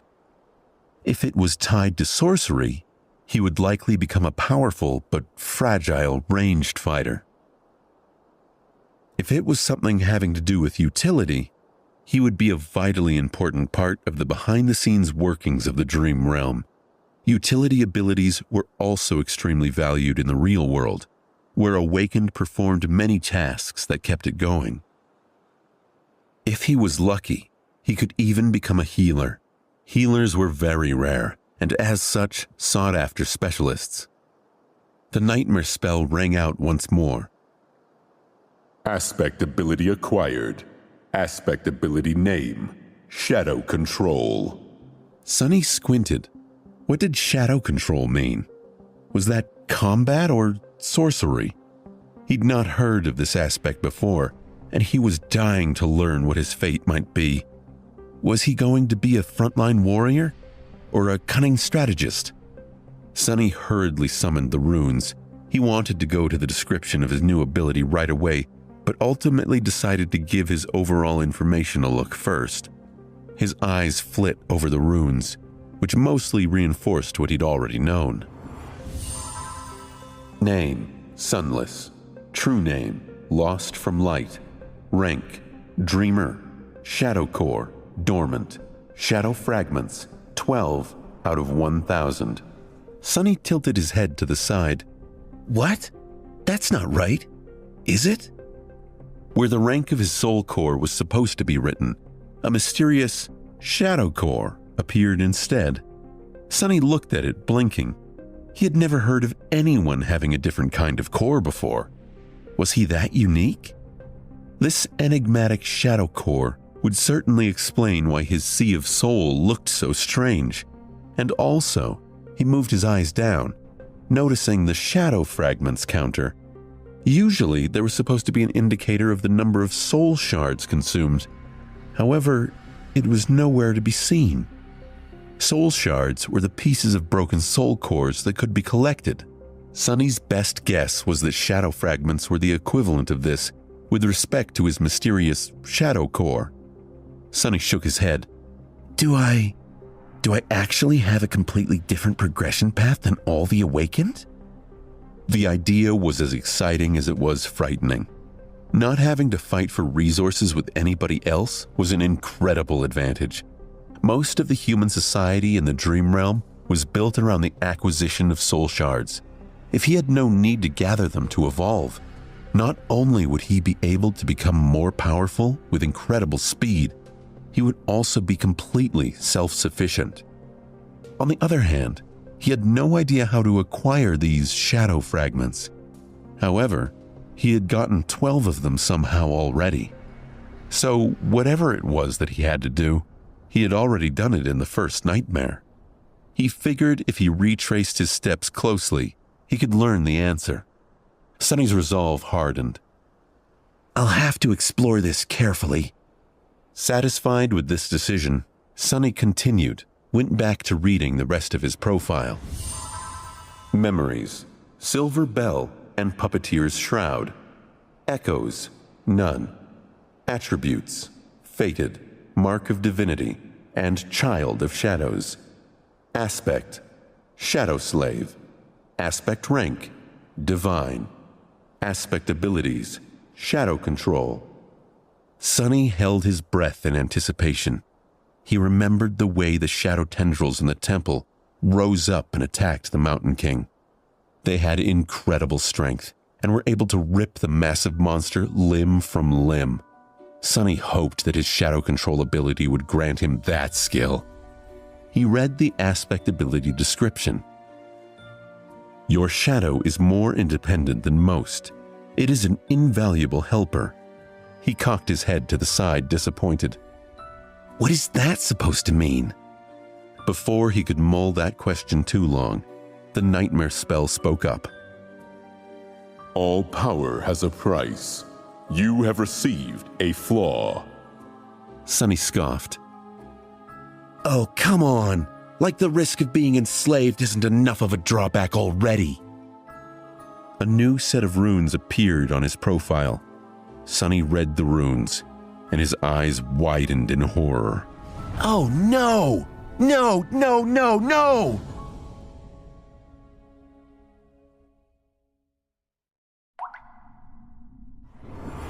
He closed his eyes, then opened them again, hoping that the runes would disappear. No, please, no! But the runes were still there, shining slightly, as though mocking him. Flaw: clear conscience. Flaw description: you cannot lie. Sunny stared at these 3 simple words, feeling like there was a bottomless abyss opening right beneath his feet. The spell, which was usually very flowery and over the top with its descriptions, decided to be straight and on point this time. There were only 3 words. They left him no room to maneuver. Can't lie? I can't lie? Me? How am I supposed to survive if I can't lie? Sonny's very survival was predicated on his ability to deceive and outsmart other people. Even the spell itself congratulated him on his treachery. Without the ability to lie, he wouldn't be able to achieve anything. Not to mention, his heart suddenly felt as though it was about to stop. If he could only tell the truth, how was he supposed to hide his true name? Wouldn't anyone be able to turn him into an obedient slave by simply asking a couple of innocent questions? Shit! Sonny was about to scream and curse, but at that moment the spell spoke again. Wake up, lost from light. The black void spun and disappeared. Sonny opened his eyes. The armored ceiling of the police station's vault hung above him. No one would call its aesthetics beautiful, but to him it was the most glorious sight. Only now did he realize how much he had missed the real world. It was safe and familiar. There were no monsters or slavers. Well, at least officially. There was no constant fear of torturous death. He was home. To his surprise, Sonny felt incredible. The cold that had crept deep into his bones during the nightmare was gone, taking with it all the pain that his wounded body had been enduring day after day. His feet and wrists were not in agony. His back had forgotten the bite of the whip. And he could even breathe without feeling the sharp edges of his broken ribs cutting deeper and deeper into his lungs. Sonny prodded his ribs to make sure. It seemed too good to be true. The sudden disappearance of pain, coupled with the new vitality that permeated his body, almost made Sonny cry. I really survived. He slowly looked down and then froze, breathless. On a cheap plastic chair placed beside his reinforced medical bed sat the most beautiful woman he had ever seen. She had short, raven black hair and icy blue eyes. Her flawless skin was smooth, supple, and as white as snow. Sonny had never met anyone quite as pale as he was. However, while Sonny's pallor looked strange and unhealthy, the beautiful stranger was nothing short of striking. The woman seemed to be in her late 20s. She was wearing a dark blue uniform with silver epaulets and black leather boots. The jacket of her uniform was casually unbuttoned, revealing a black tank top beneath. Currently, she was stretching her arms above her head, clearly bored and sleepy. The gesture forced the thin fabric to tighten provocatively, accentuating her full breasts. Mesmerized, Sonny almost missed the fact that there was a shoulder insignia on the woman's left sleeve, with 3 stars on it. 3 stars, huh? He thought, distracted. 3 stars means an ascended. Huh. Yeah. Wait, an ascended? Before Sonny could fully digest the meaning of this word, he realized that the woman was staring at him, too. What are you looking at? She said, not a gram of humor in her voice. Sonny blinked a couple of times, embarrassed, and quickly came up with an excuse. Then he opened his mouth and answered, Your breasts. His words echoed through his own head as his eyes widened in absolute horror. He had not planned on saying those words out loud, but the moment he went to speak, they tumbled right out. A wave of terror suddenly drowned his mind. The woman slowly smiled with a dangerous gleam in her eyes. Then, without any warning, she moved her hand and slapped Sonny across the face. Sonny's head snapped to the side with the force of her blow. If it wasn't for the restraints holding him in place, he would have probably flown off the bed. For a moment, he even saw stars. But he supposed this would be considered getting off lightly. An ascended. The woman was an ascended. She could have torn his head clean off with a flick of a finger. Why did he have to offend someone so powerful of all people? Meanwhile, the woman crossed her arms. Are you properly awake now? Sonny held his numb cheek and carefully nodded. Good. Let me give you a piece of advice. Don't just say anything that comes to your mind, especially to girls. It's not like you haven't seen a girl before, right? Say, thank you, I definitely will not, Sonny thought, but instead his mouth moved on its own and he said, I've seen plenty, but no one as beautiful as you. Then he flinched back, his face red as a lobster. The woman stared at him for a few seconds and then burst into laughter. I see you haven't met a lot of awakened then. By awakened standards, I'm below average. Sonny glanced at her with doubt. The woman shook her head. As your soul core develops, the body gets rid of all its imperfections, so it's hard to find an unattractive awakened, especially among the stronger ones. Live long enough, and you might just become a flower boy yourself. Then she gave him a thorough look and added, Well, maybe. In any case, since you're awake, welcome back to the land of the living. Congratulations on surviving your first nightmare, Sleeper Sunless. Sleeper Sunless. That was how people would address him now, at least in the short span of days until the winter solstice. After that, he would either return from the dream realm as an awakened or not return at all. It felt strange to have a title put before his name. In the past, Sonny was rarely ever addressed by name. People mostly called him things like boy, punk, brat, or hey you. But now, he even had a title, Sleeper Sunless. The official term was technically dreamer, but people started using their own phrases and names for those inflicted by the nightmare spell. Carriers who had just finished their first nightmare were called sleepers because of how they interacted with the spell. The sleepers. Once his spirit enters the spell, his body would fall into slumber. That slumber would continue for days, weeks, or even months, however long it takes him to escape the dream realm. Hence the term sleeper. It was said those working through the nightmare would sleep through anything. Once he escapes and becomes an awakened, he would live his life normally during the day and return to the dream realm every time he falls asleep. The awakened were called the same by the spell and humans. That word was also sometimes used as a general term for all carriers. Then, if he were to decide to enter a second nightmare and manage to survive, he would become an ascended.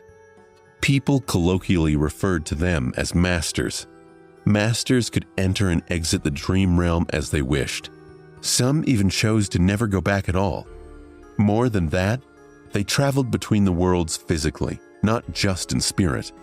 And then, above masters, there were saints. Those who had conquered the third nightmare and earned the right to call themselves transcendent.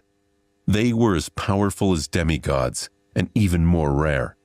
Not only could they travel between the real world and the dream realm, but they could also take others with them. But coming back to masters, the beautiful woman stood up and approached the reinforced medical bed. With practiced moves, she began to undo the restraint holding Sonny in place. I am Ascended Jet. You can call me Master Jet. These past 3 days I was on watch duty due to your nightmare. Right. Before I fell asleep, the policeman told me that an awakened would arrive in a few hours to monitor my condition, to kill the nightmare creature if I died and let it through. Sonny was unwilling to open his mouth, terrified that all sorts of truths would come spilling out. But there were things he simply had to know. Master Jet, I have a question. Go on. Why would a master be put on watch duty? Isn't it below your pay grade? Jet gave him a dark look. You're smarter than you seem. Recently, there were a lot of gates opening in this sector. Most of the local awakened are either wounded or occupied with the cleanup, or dead. It's always like that close to the winter solstice. She opened the final restraint and took a step back. Plus, there's not a lot of awakened who, like me, directly work for the government. It's by far the least lucrative or glorious career one of us can choose. Would you abandon wealth and fame to work abysmal hours and risk your life? All for altruism and a sense of duty?" Sonny wanted to say something flattering. Instead, he looked Master Jet right in the eyes and smirked. "Of course not. I'm not an idiot. Damn this flaw. Damn." She stared at him with a humorless expression. Sonny thought that he was going to get slapped again. But instead, Jet smiled. "See, I was right. You really are smart."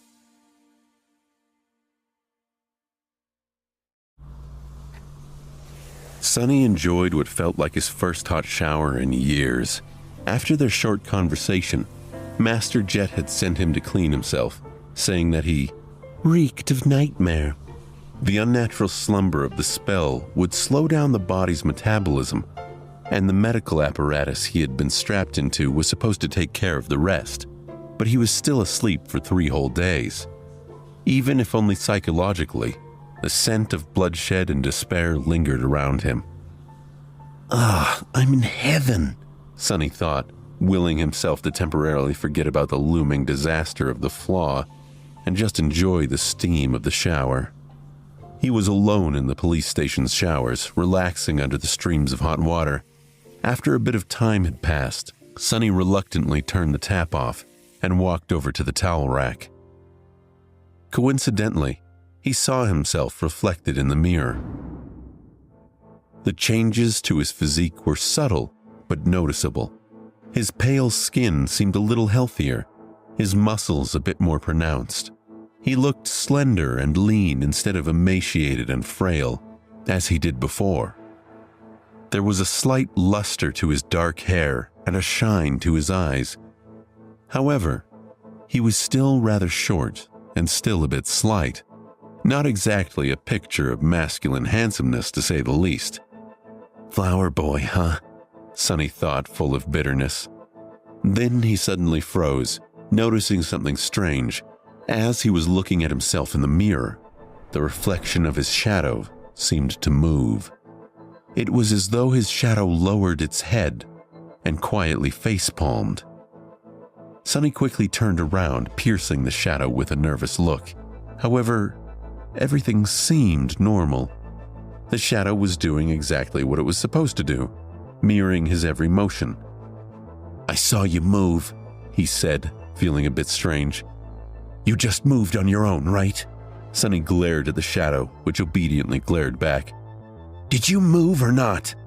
The shadow enthusiastically shook its head. What do you mean, no? You've just moved your head." The shadow seemed to think for a bit and then shrugged. Sonny was left with his mouth agape.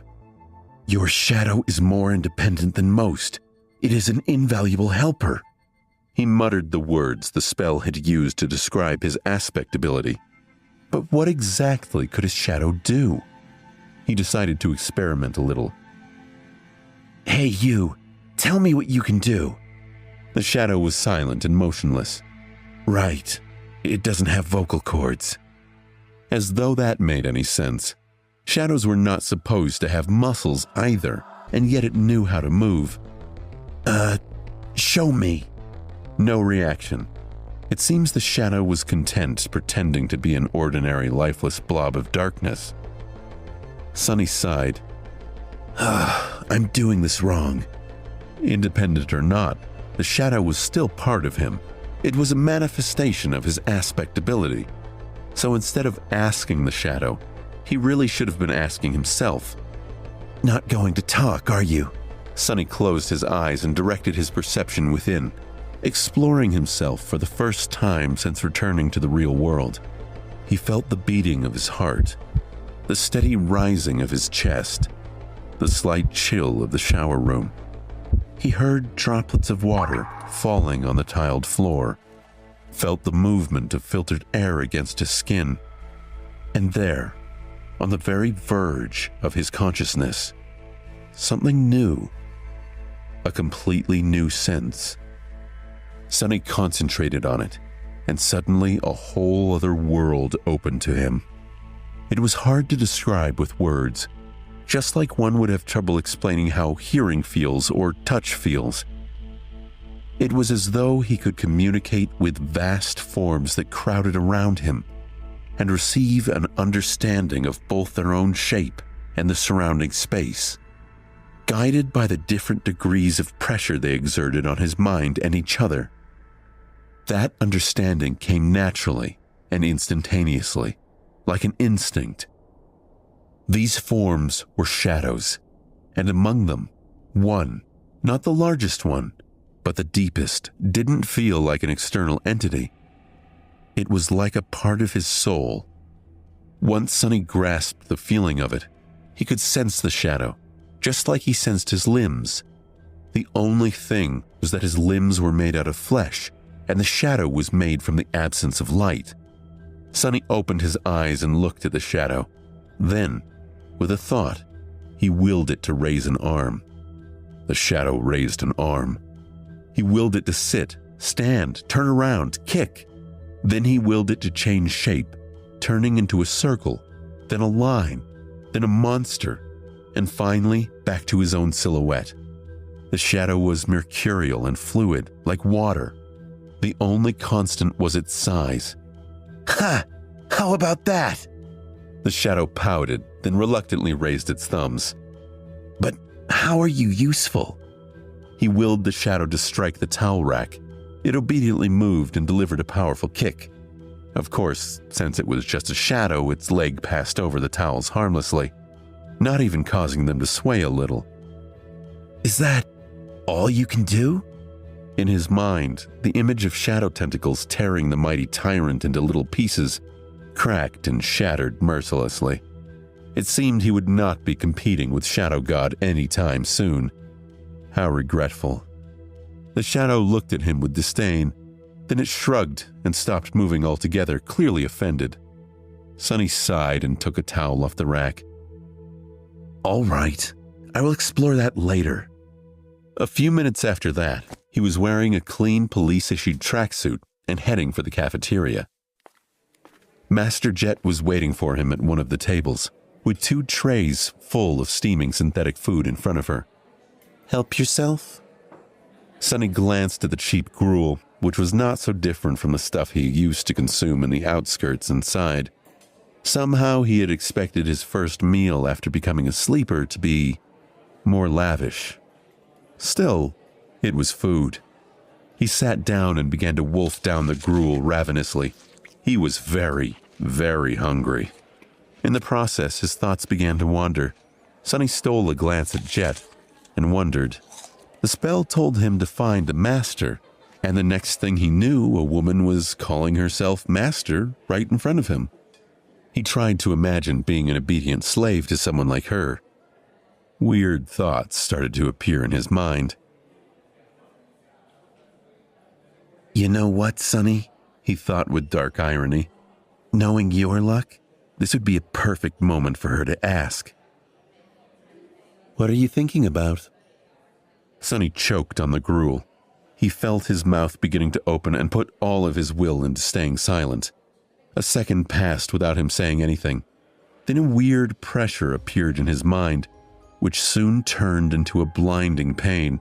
He endured it for a couple more seconds before giving up. "I was thinking that it would be a perfect moment for you to ask me about what I am thinking," he finally said. Jet gave him a weird look. "All right. Are you almost finished with your food?" Sonny nodded. "Then I'll begin. As per protocol, I am obligated to inform you of a few things. It is mostly a formality. First of all, concerning your nightmare." She glanced at him and sighed. "You are entitled to receive free psychological counseling. No matter what traumatic experience you have encountered, there is no shame in asking for help. Your mind is as important as your body. It's only right to keep it healthy. Are you interested?" Sonny shook his head. Jet shrugged and continued. "As you wish.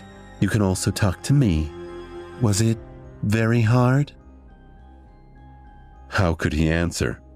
"It was simultaneously much worse than I expected and exactly as bad as I expected."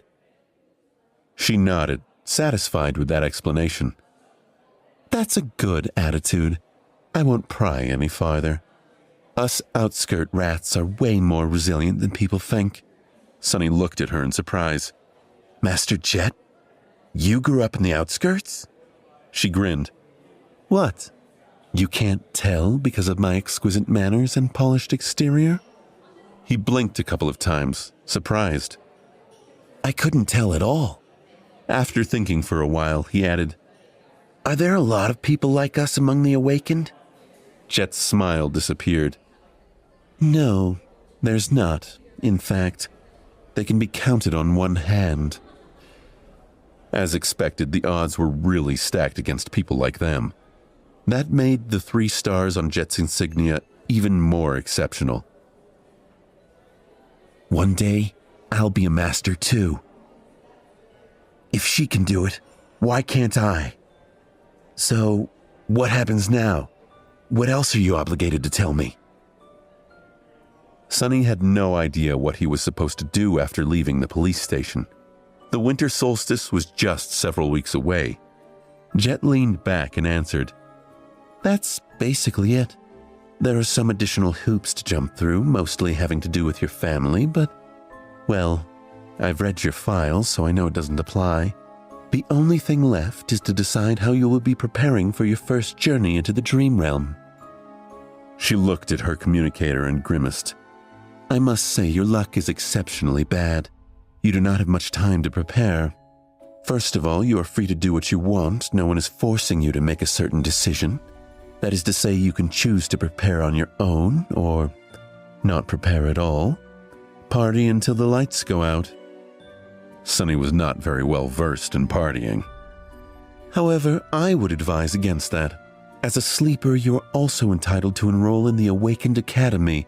You'll be provided with food, lodging, and a wide choice of preparatory classes. This is late into the year. You won't be able to learn a lot, but it's better than nothing. She was silent for a few seconds, then added, More importantly, you will get acquainted with most of the people who will enter the dream realm with you. Some of them might become your companions for life. And some may end up trying to end that life once we're inside the spell, Sonny added, reading between the lines of what Master Jet had said. So, what do you say? Do you want me to take you to the academy?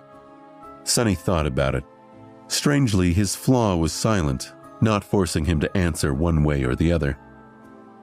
Is it because I haven't made up my mind yet? Finally, he looked down at his empty tray and made a decision.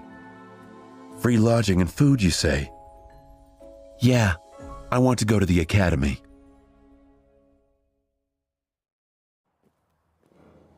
Sonny stood in front of the massive, seemingly indestructible red gates of the Awakened Academy. The academy looked like it was a city within a city, built like a fortress. It had a high wall made of hard alloy, a deep moat, and numerous large-caliber turrets, which were placed in certain positions to create a deadly air suppression dome. No nightmare creature, not even colossal titans, was supposed to be able to break through its defenses. It was a legendary place. Many of the most popular webtoons, youth dramas, and novels were set there, right behind that wall. Adventures, rivalries, and romantic entanglements of the young awakened heroes were the mainstream theme of modern entertainment, capturing everyone's collective imaginations. Never in his wildest dreams did Sonny imagine becoming one of these heroes. Of course, how things really were differed a lot from how it was portrayed in the media. More than that, he had only 4 weeks to spend here before venturing into the dream realm. Even if he wanted to, there was not enough time for any type of entanglement, and he definitely did not want to get involved in anything so messy. He had to learn how to survive. He had no time to waste. The snow was slowly falling to the ground. It was cold and silent in front of the academy gates. Except for Sonny, there was only one other person. Another new sleeper, if he had to guess. She was a tall, slender girl around his age, with clear gray eyes and a detached look on her face. She had strange silver-white hair that was cut short and neatly parted to the side. Just like him, she was dressed in a police-issued tracksuit and had no personal belongings with her. On her head, there sat a pair of old-fashioned headphones. She calmly listened to music while they waited. There was a certain vibe to the silver-haired girl. It was sort of as though she was apart from the world. She looked confident and self-sufficient, but also a bit lonely. Sonny wasn't going to start a conversation. Who knew what kind of situation he would put himself in due to that damn flaw? It was better to keep to himself. He glanced at the girl and sighed. I wonder what flaw she got saddled with. Finally, the gates began to open. The giant, ridiculously thick sheet of reinforced metal slowly descended, creating a long bridge. Sonny looked ahead with grim determination. Master Jet's parting words echoed in his mind. Barely an hour ago, Jet drove him through the city to the academy. Sonny didn't speak much during the drive. Instead, he occupied himself by looking at the sights of the city that were flying past the window. It was his first time sitting in a personal transport vehicle, a PTV. Most people in the city couldn't even dream about getting a license and purchasing a vehicle like that, having to instead make do with public transportation. He had ridden in the back of a police cruiser once or twice, but that was a very different experience. At some point, Master Jet looked at him and said, Since we both come from the outskirts, I'll give you 3 pieces of advice. Whether you listen to me or not is your business. Sonny turned his head, waiting. First, once you're registered in the academy, they'll offer you psychological counseling again. There will also be a valuable reward for sharing your experiences in the nightmare and the details of your appraisal. You'll be able to receive a soul shard, maybe even several of them. He frowned. Are you trying to convince me to visit a psychiatrist again? Jet shook her head. No, I'm telling you to refuse. Surprised, Sonny raised his eyebrows. Why? There was a pause before she answered. You're too green to understand, but out there in the dream realm, nightmare creatures are not the only danger. Once you grow powerful enough, humans will become an equal threat. The less they know about your aspect, the better. So that's how it is. The easiest way to defeat a powerful awakened is to use their flaw. That's why young fools in the academy are encouraged in various ways to share the details of their aspects.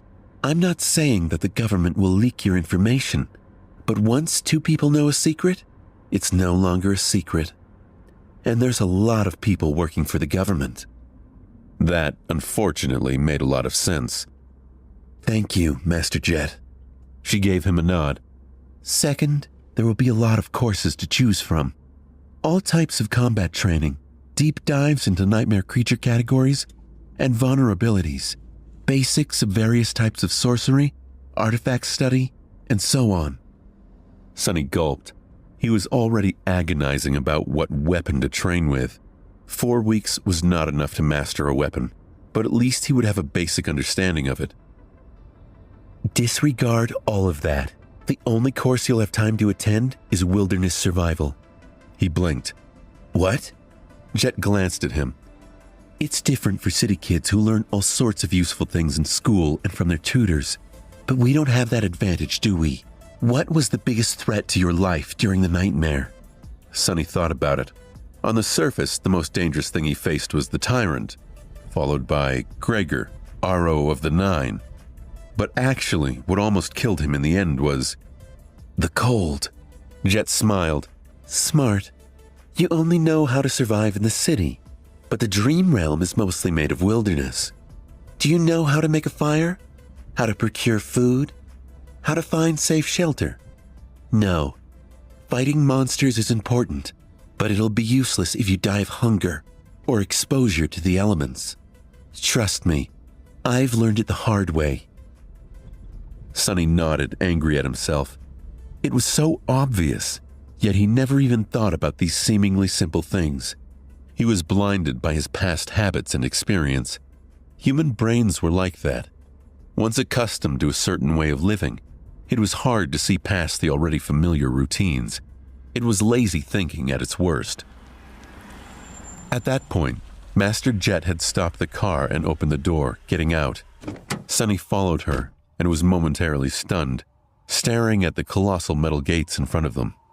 This was the famous Awakened Academy. After a few seconds, he shook off his amazement and turned to his senior. "This is as far as I go," she said, looking grimly at the walls of the academy. "I've already notified them. Someone will come fetch you in a while." There was something dark in the depths of her icy blue eyes. Sunny suddenly felt a cold feeling spreading through his body. "What's the third advice?" Master Jet glanced at him, then sighed. "Remember, no one can survive in the dream realm alone. That's not an option. In fact, try to go along with your peers, even if they don't treat you well. It might save your life." Then she smiled and patted him on the shoulder. "You've done well to survive until now. Make sure to keep yourself alive in the future, too." Then she got back into her PTV and drove off. Just like that, she was gone. The end of the metal bridge hit the special grooves in the ground and stopped moving after a set of loud clicks. Keep your flaw and aspect secret. Learn to survive in the wilderness and be nice to other sleepers. It didn't sound too hard, but for some reason, he was sure that these weeks were going to be as challenging as his first nightmare, or maybe even worse.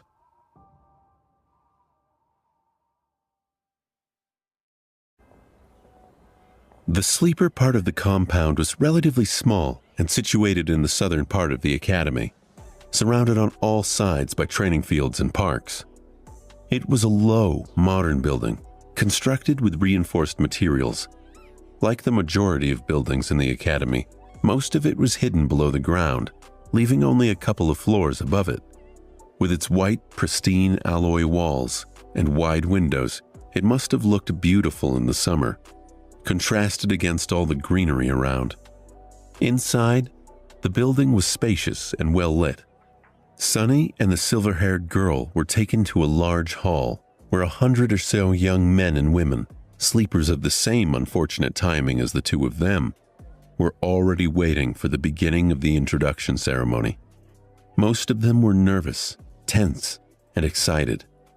Logistics of the academy were a constant headache for the administrators, since the rate at which the spell infected people was always chaotic. There was no way to orderly structure for batches of sleepers to undergo any type of standardized education on a shared schedule. Some of them had a full year to prepare for the dream realm, some only months, some even mere days. That's why these induction ceremonies were held each month at the beginning of the year, and then every week once the winter solstice began to loom near.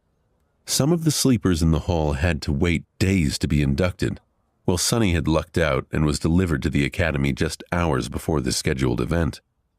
Once inside the hall, he understood two things. First, everyone was well dressed and in possession of a suitcase, a duffel bag, or at least a backpack, carrying their personal belongings. They were obviously coming prepared, most likely from home, sent off by their families. So Sunny and the silver-haired girl, who came empty-handed and wearing simple police-issued clothes, were not a norm like he had assumed, but actually an eye-catching abnormality. Right, that makes sense.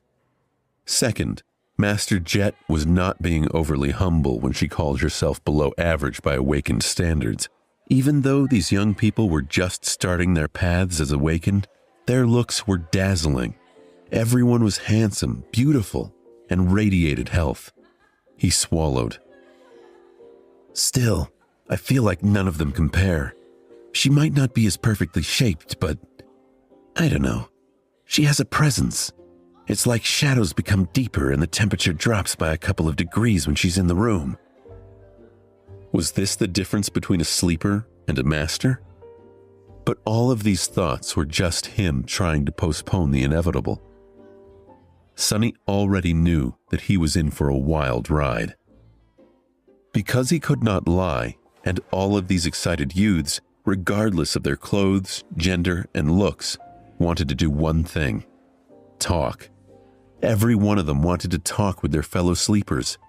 They wanted to discuss their nightmares, their future journey into the dream realm, and everything in between. They wanted to ask questions. They wanted to be asked questions. They wanted to discuss something important or just chit-chat about stupid things. Everyone wanted to share. "This is a nightmare," Sonny moaned, disturbed and fearful. "I'm screwed." Then, with a bit of grim determination, he gritted his teeth and slowly exhaled. "Just think about it as a continuation of the trial. I survived the Black Mountain, so I can survive this too." He had faced heroes, villains, monsters, and even gods. Was he going to be afraid of a bunch of teenagers? He might have underestimated how scary teenagers can be. In half an hour, pretty much everyone in the room hated his guts. After a short series of conversations, Sonny had acquired a reputation as an obnoxious, foul-mouthed pervert. This reputation was quickly solidified. He was slapped a few times and even punched once. He also discovered a couple of new things about his true self. Namely, that deep down inside, he was apparently rude, arrogant, and more than a little bit lustful. The conversations went something like this. "Look at all these young people. How many do you think will return from the dream realm? How many will perish? What do you think our own chances of survival are?" "I don't know, but I'm pretty sure a pompous fool like you will die first." Or, "I even received an armor-type memory in my nightmare. It's an enchanted robe. Would you like to see it? Actually, I would prefer to see you without a robe." Or, "And then these lowlifes began to rob the bodies. It was disgusting. They even took their shoes. What kind of degenerate would take a dead man's shoes?" "I once killed a man and took his boots. They were nice boots." "What? You killed someone just for a pair of boots?" "Of course not. There were other reasons. I also took his cloak." Once again an outcast, Sonny was eventually left alone. People seemed to be avoiding him. Unperturbed, he found a quiet corner and stood there, glad that no one wanted to talk to him anymore. His face hurt, and there was blood dripping from his nose. Being ostracized from a group was nothing new, but it still stung. However, he was now smiling, because in the process of turning the whole batch of sleepers against himself, Sonny had discovered something vital. He learned how to control his flaw. Once asked a question, he could not keep quiet. He also couldn't lie. However, after a lot of experimentation, Sonny found out that with a little bit of practice, he could influence the exact way the truth eventually came out. It was like this. After receiving a question, his mind automatically produced a truthful answer. After that, the flaw would force him to say that answer aloud. Refusal to speak would result in the buildup of pressure, then piercing pain. The longer he kept quiet, the worse the pain would become. Eventually, he would have to surrender and reveal the truth. However, in these moments between receiving the question and surrendering to the pain, the actual wording of the answer could be changed. The more it strayed from the initial thought, the more resistance he would meet. Once again, in the form of pressure, then pain. It still had to be truthful, but it didn't have to be so stark. For example, if Master Jet were to catch him staring again and ask what he was looking at, instead of embarrassing himself, Sonny would have been able to endure a bit of pain and simply say, "You." That would still be the truth. However, the result would be entirely different. Hidden in the corner, Sonny grinned as he observed the sleepers. "This is good. This is great. This is something I can work with." He didn't have to lie to deceive a person. Sometimes truth was the best material for creating deceit. If used with a certain devious type of intelligence, the truth could be as misleading as lies. In one of his previous conversations, Sonny had confessed that he had once stolen boots from a dead man. The other guy was horrified and asked if he had really killed someone just for a pair of boots. The answer the flaw forced him to give was that there were other reasons and that he had also taken the man's cloak. The true reason for killing the veteran slaver was that he had whipped Sonny a few hours prior. He was also already dying. The cloak had nothing to do with the killing itself, but the wording of the answer created an impression that it did. Thus, two truthful statements, when put together, created an effect akin to a lie. This was just a simple example. With a lot of effort and intense thinking, Sonny could create other types of manipulative truths. It was going to be extremely difficult and risky, but it could be done. He just needed a bit of luck. It was time to put his theory into practice. Sonny didn't forget what his main goal was, to make sure that no one ever finds out his true name. To achieve that, he had to create an impression that he was the most pathetic, weak person in this whole building. Someone who would never receive a positive appraisal, let alone a divine aspect and a true name. However, since this would be a lie, he couldn't just go and say it.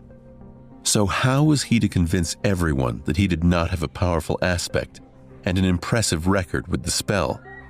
His eyes fell on a particular group of sleepers. There were 5 or 6 of them, gathered around a tall young man who oozed confidence. The young man had brown hair and a gentle, handsome face. His eyes were green, with a hint of friendly humor. His posture, figure, and attentive gaze betrayed someone who went through extensive training. Everything about the young man screamed of nobility and strength. Just at that moment, one of his companions was saying with a tone of amazement, "Ascended? You have received an ascended aspect. What was your appraisal?" The young man smiled humbly. Oh, it was excellent. Sonny stopped in front of the group as though by accident. After hearing the young man's answer, he frowned and looked at him with disdain. Then, with a voice full of utter bewilderment, Sonny said, Ascended? Excellent? That's it? What's the big deal? The group of young men turned to him, gaping at him in stunned silence.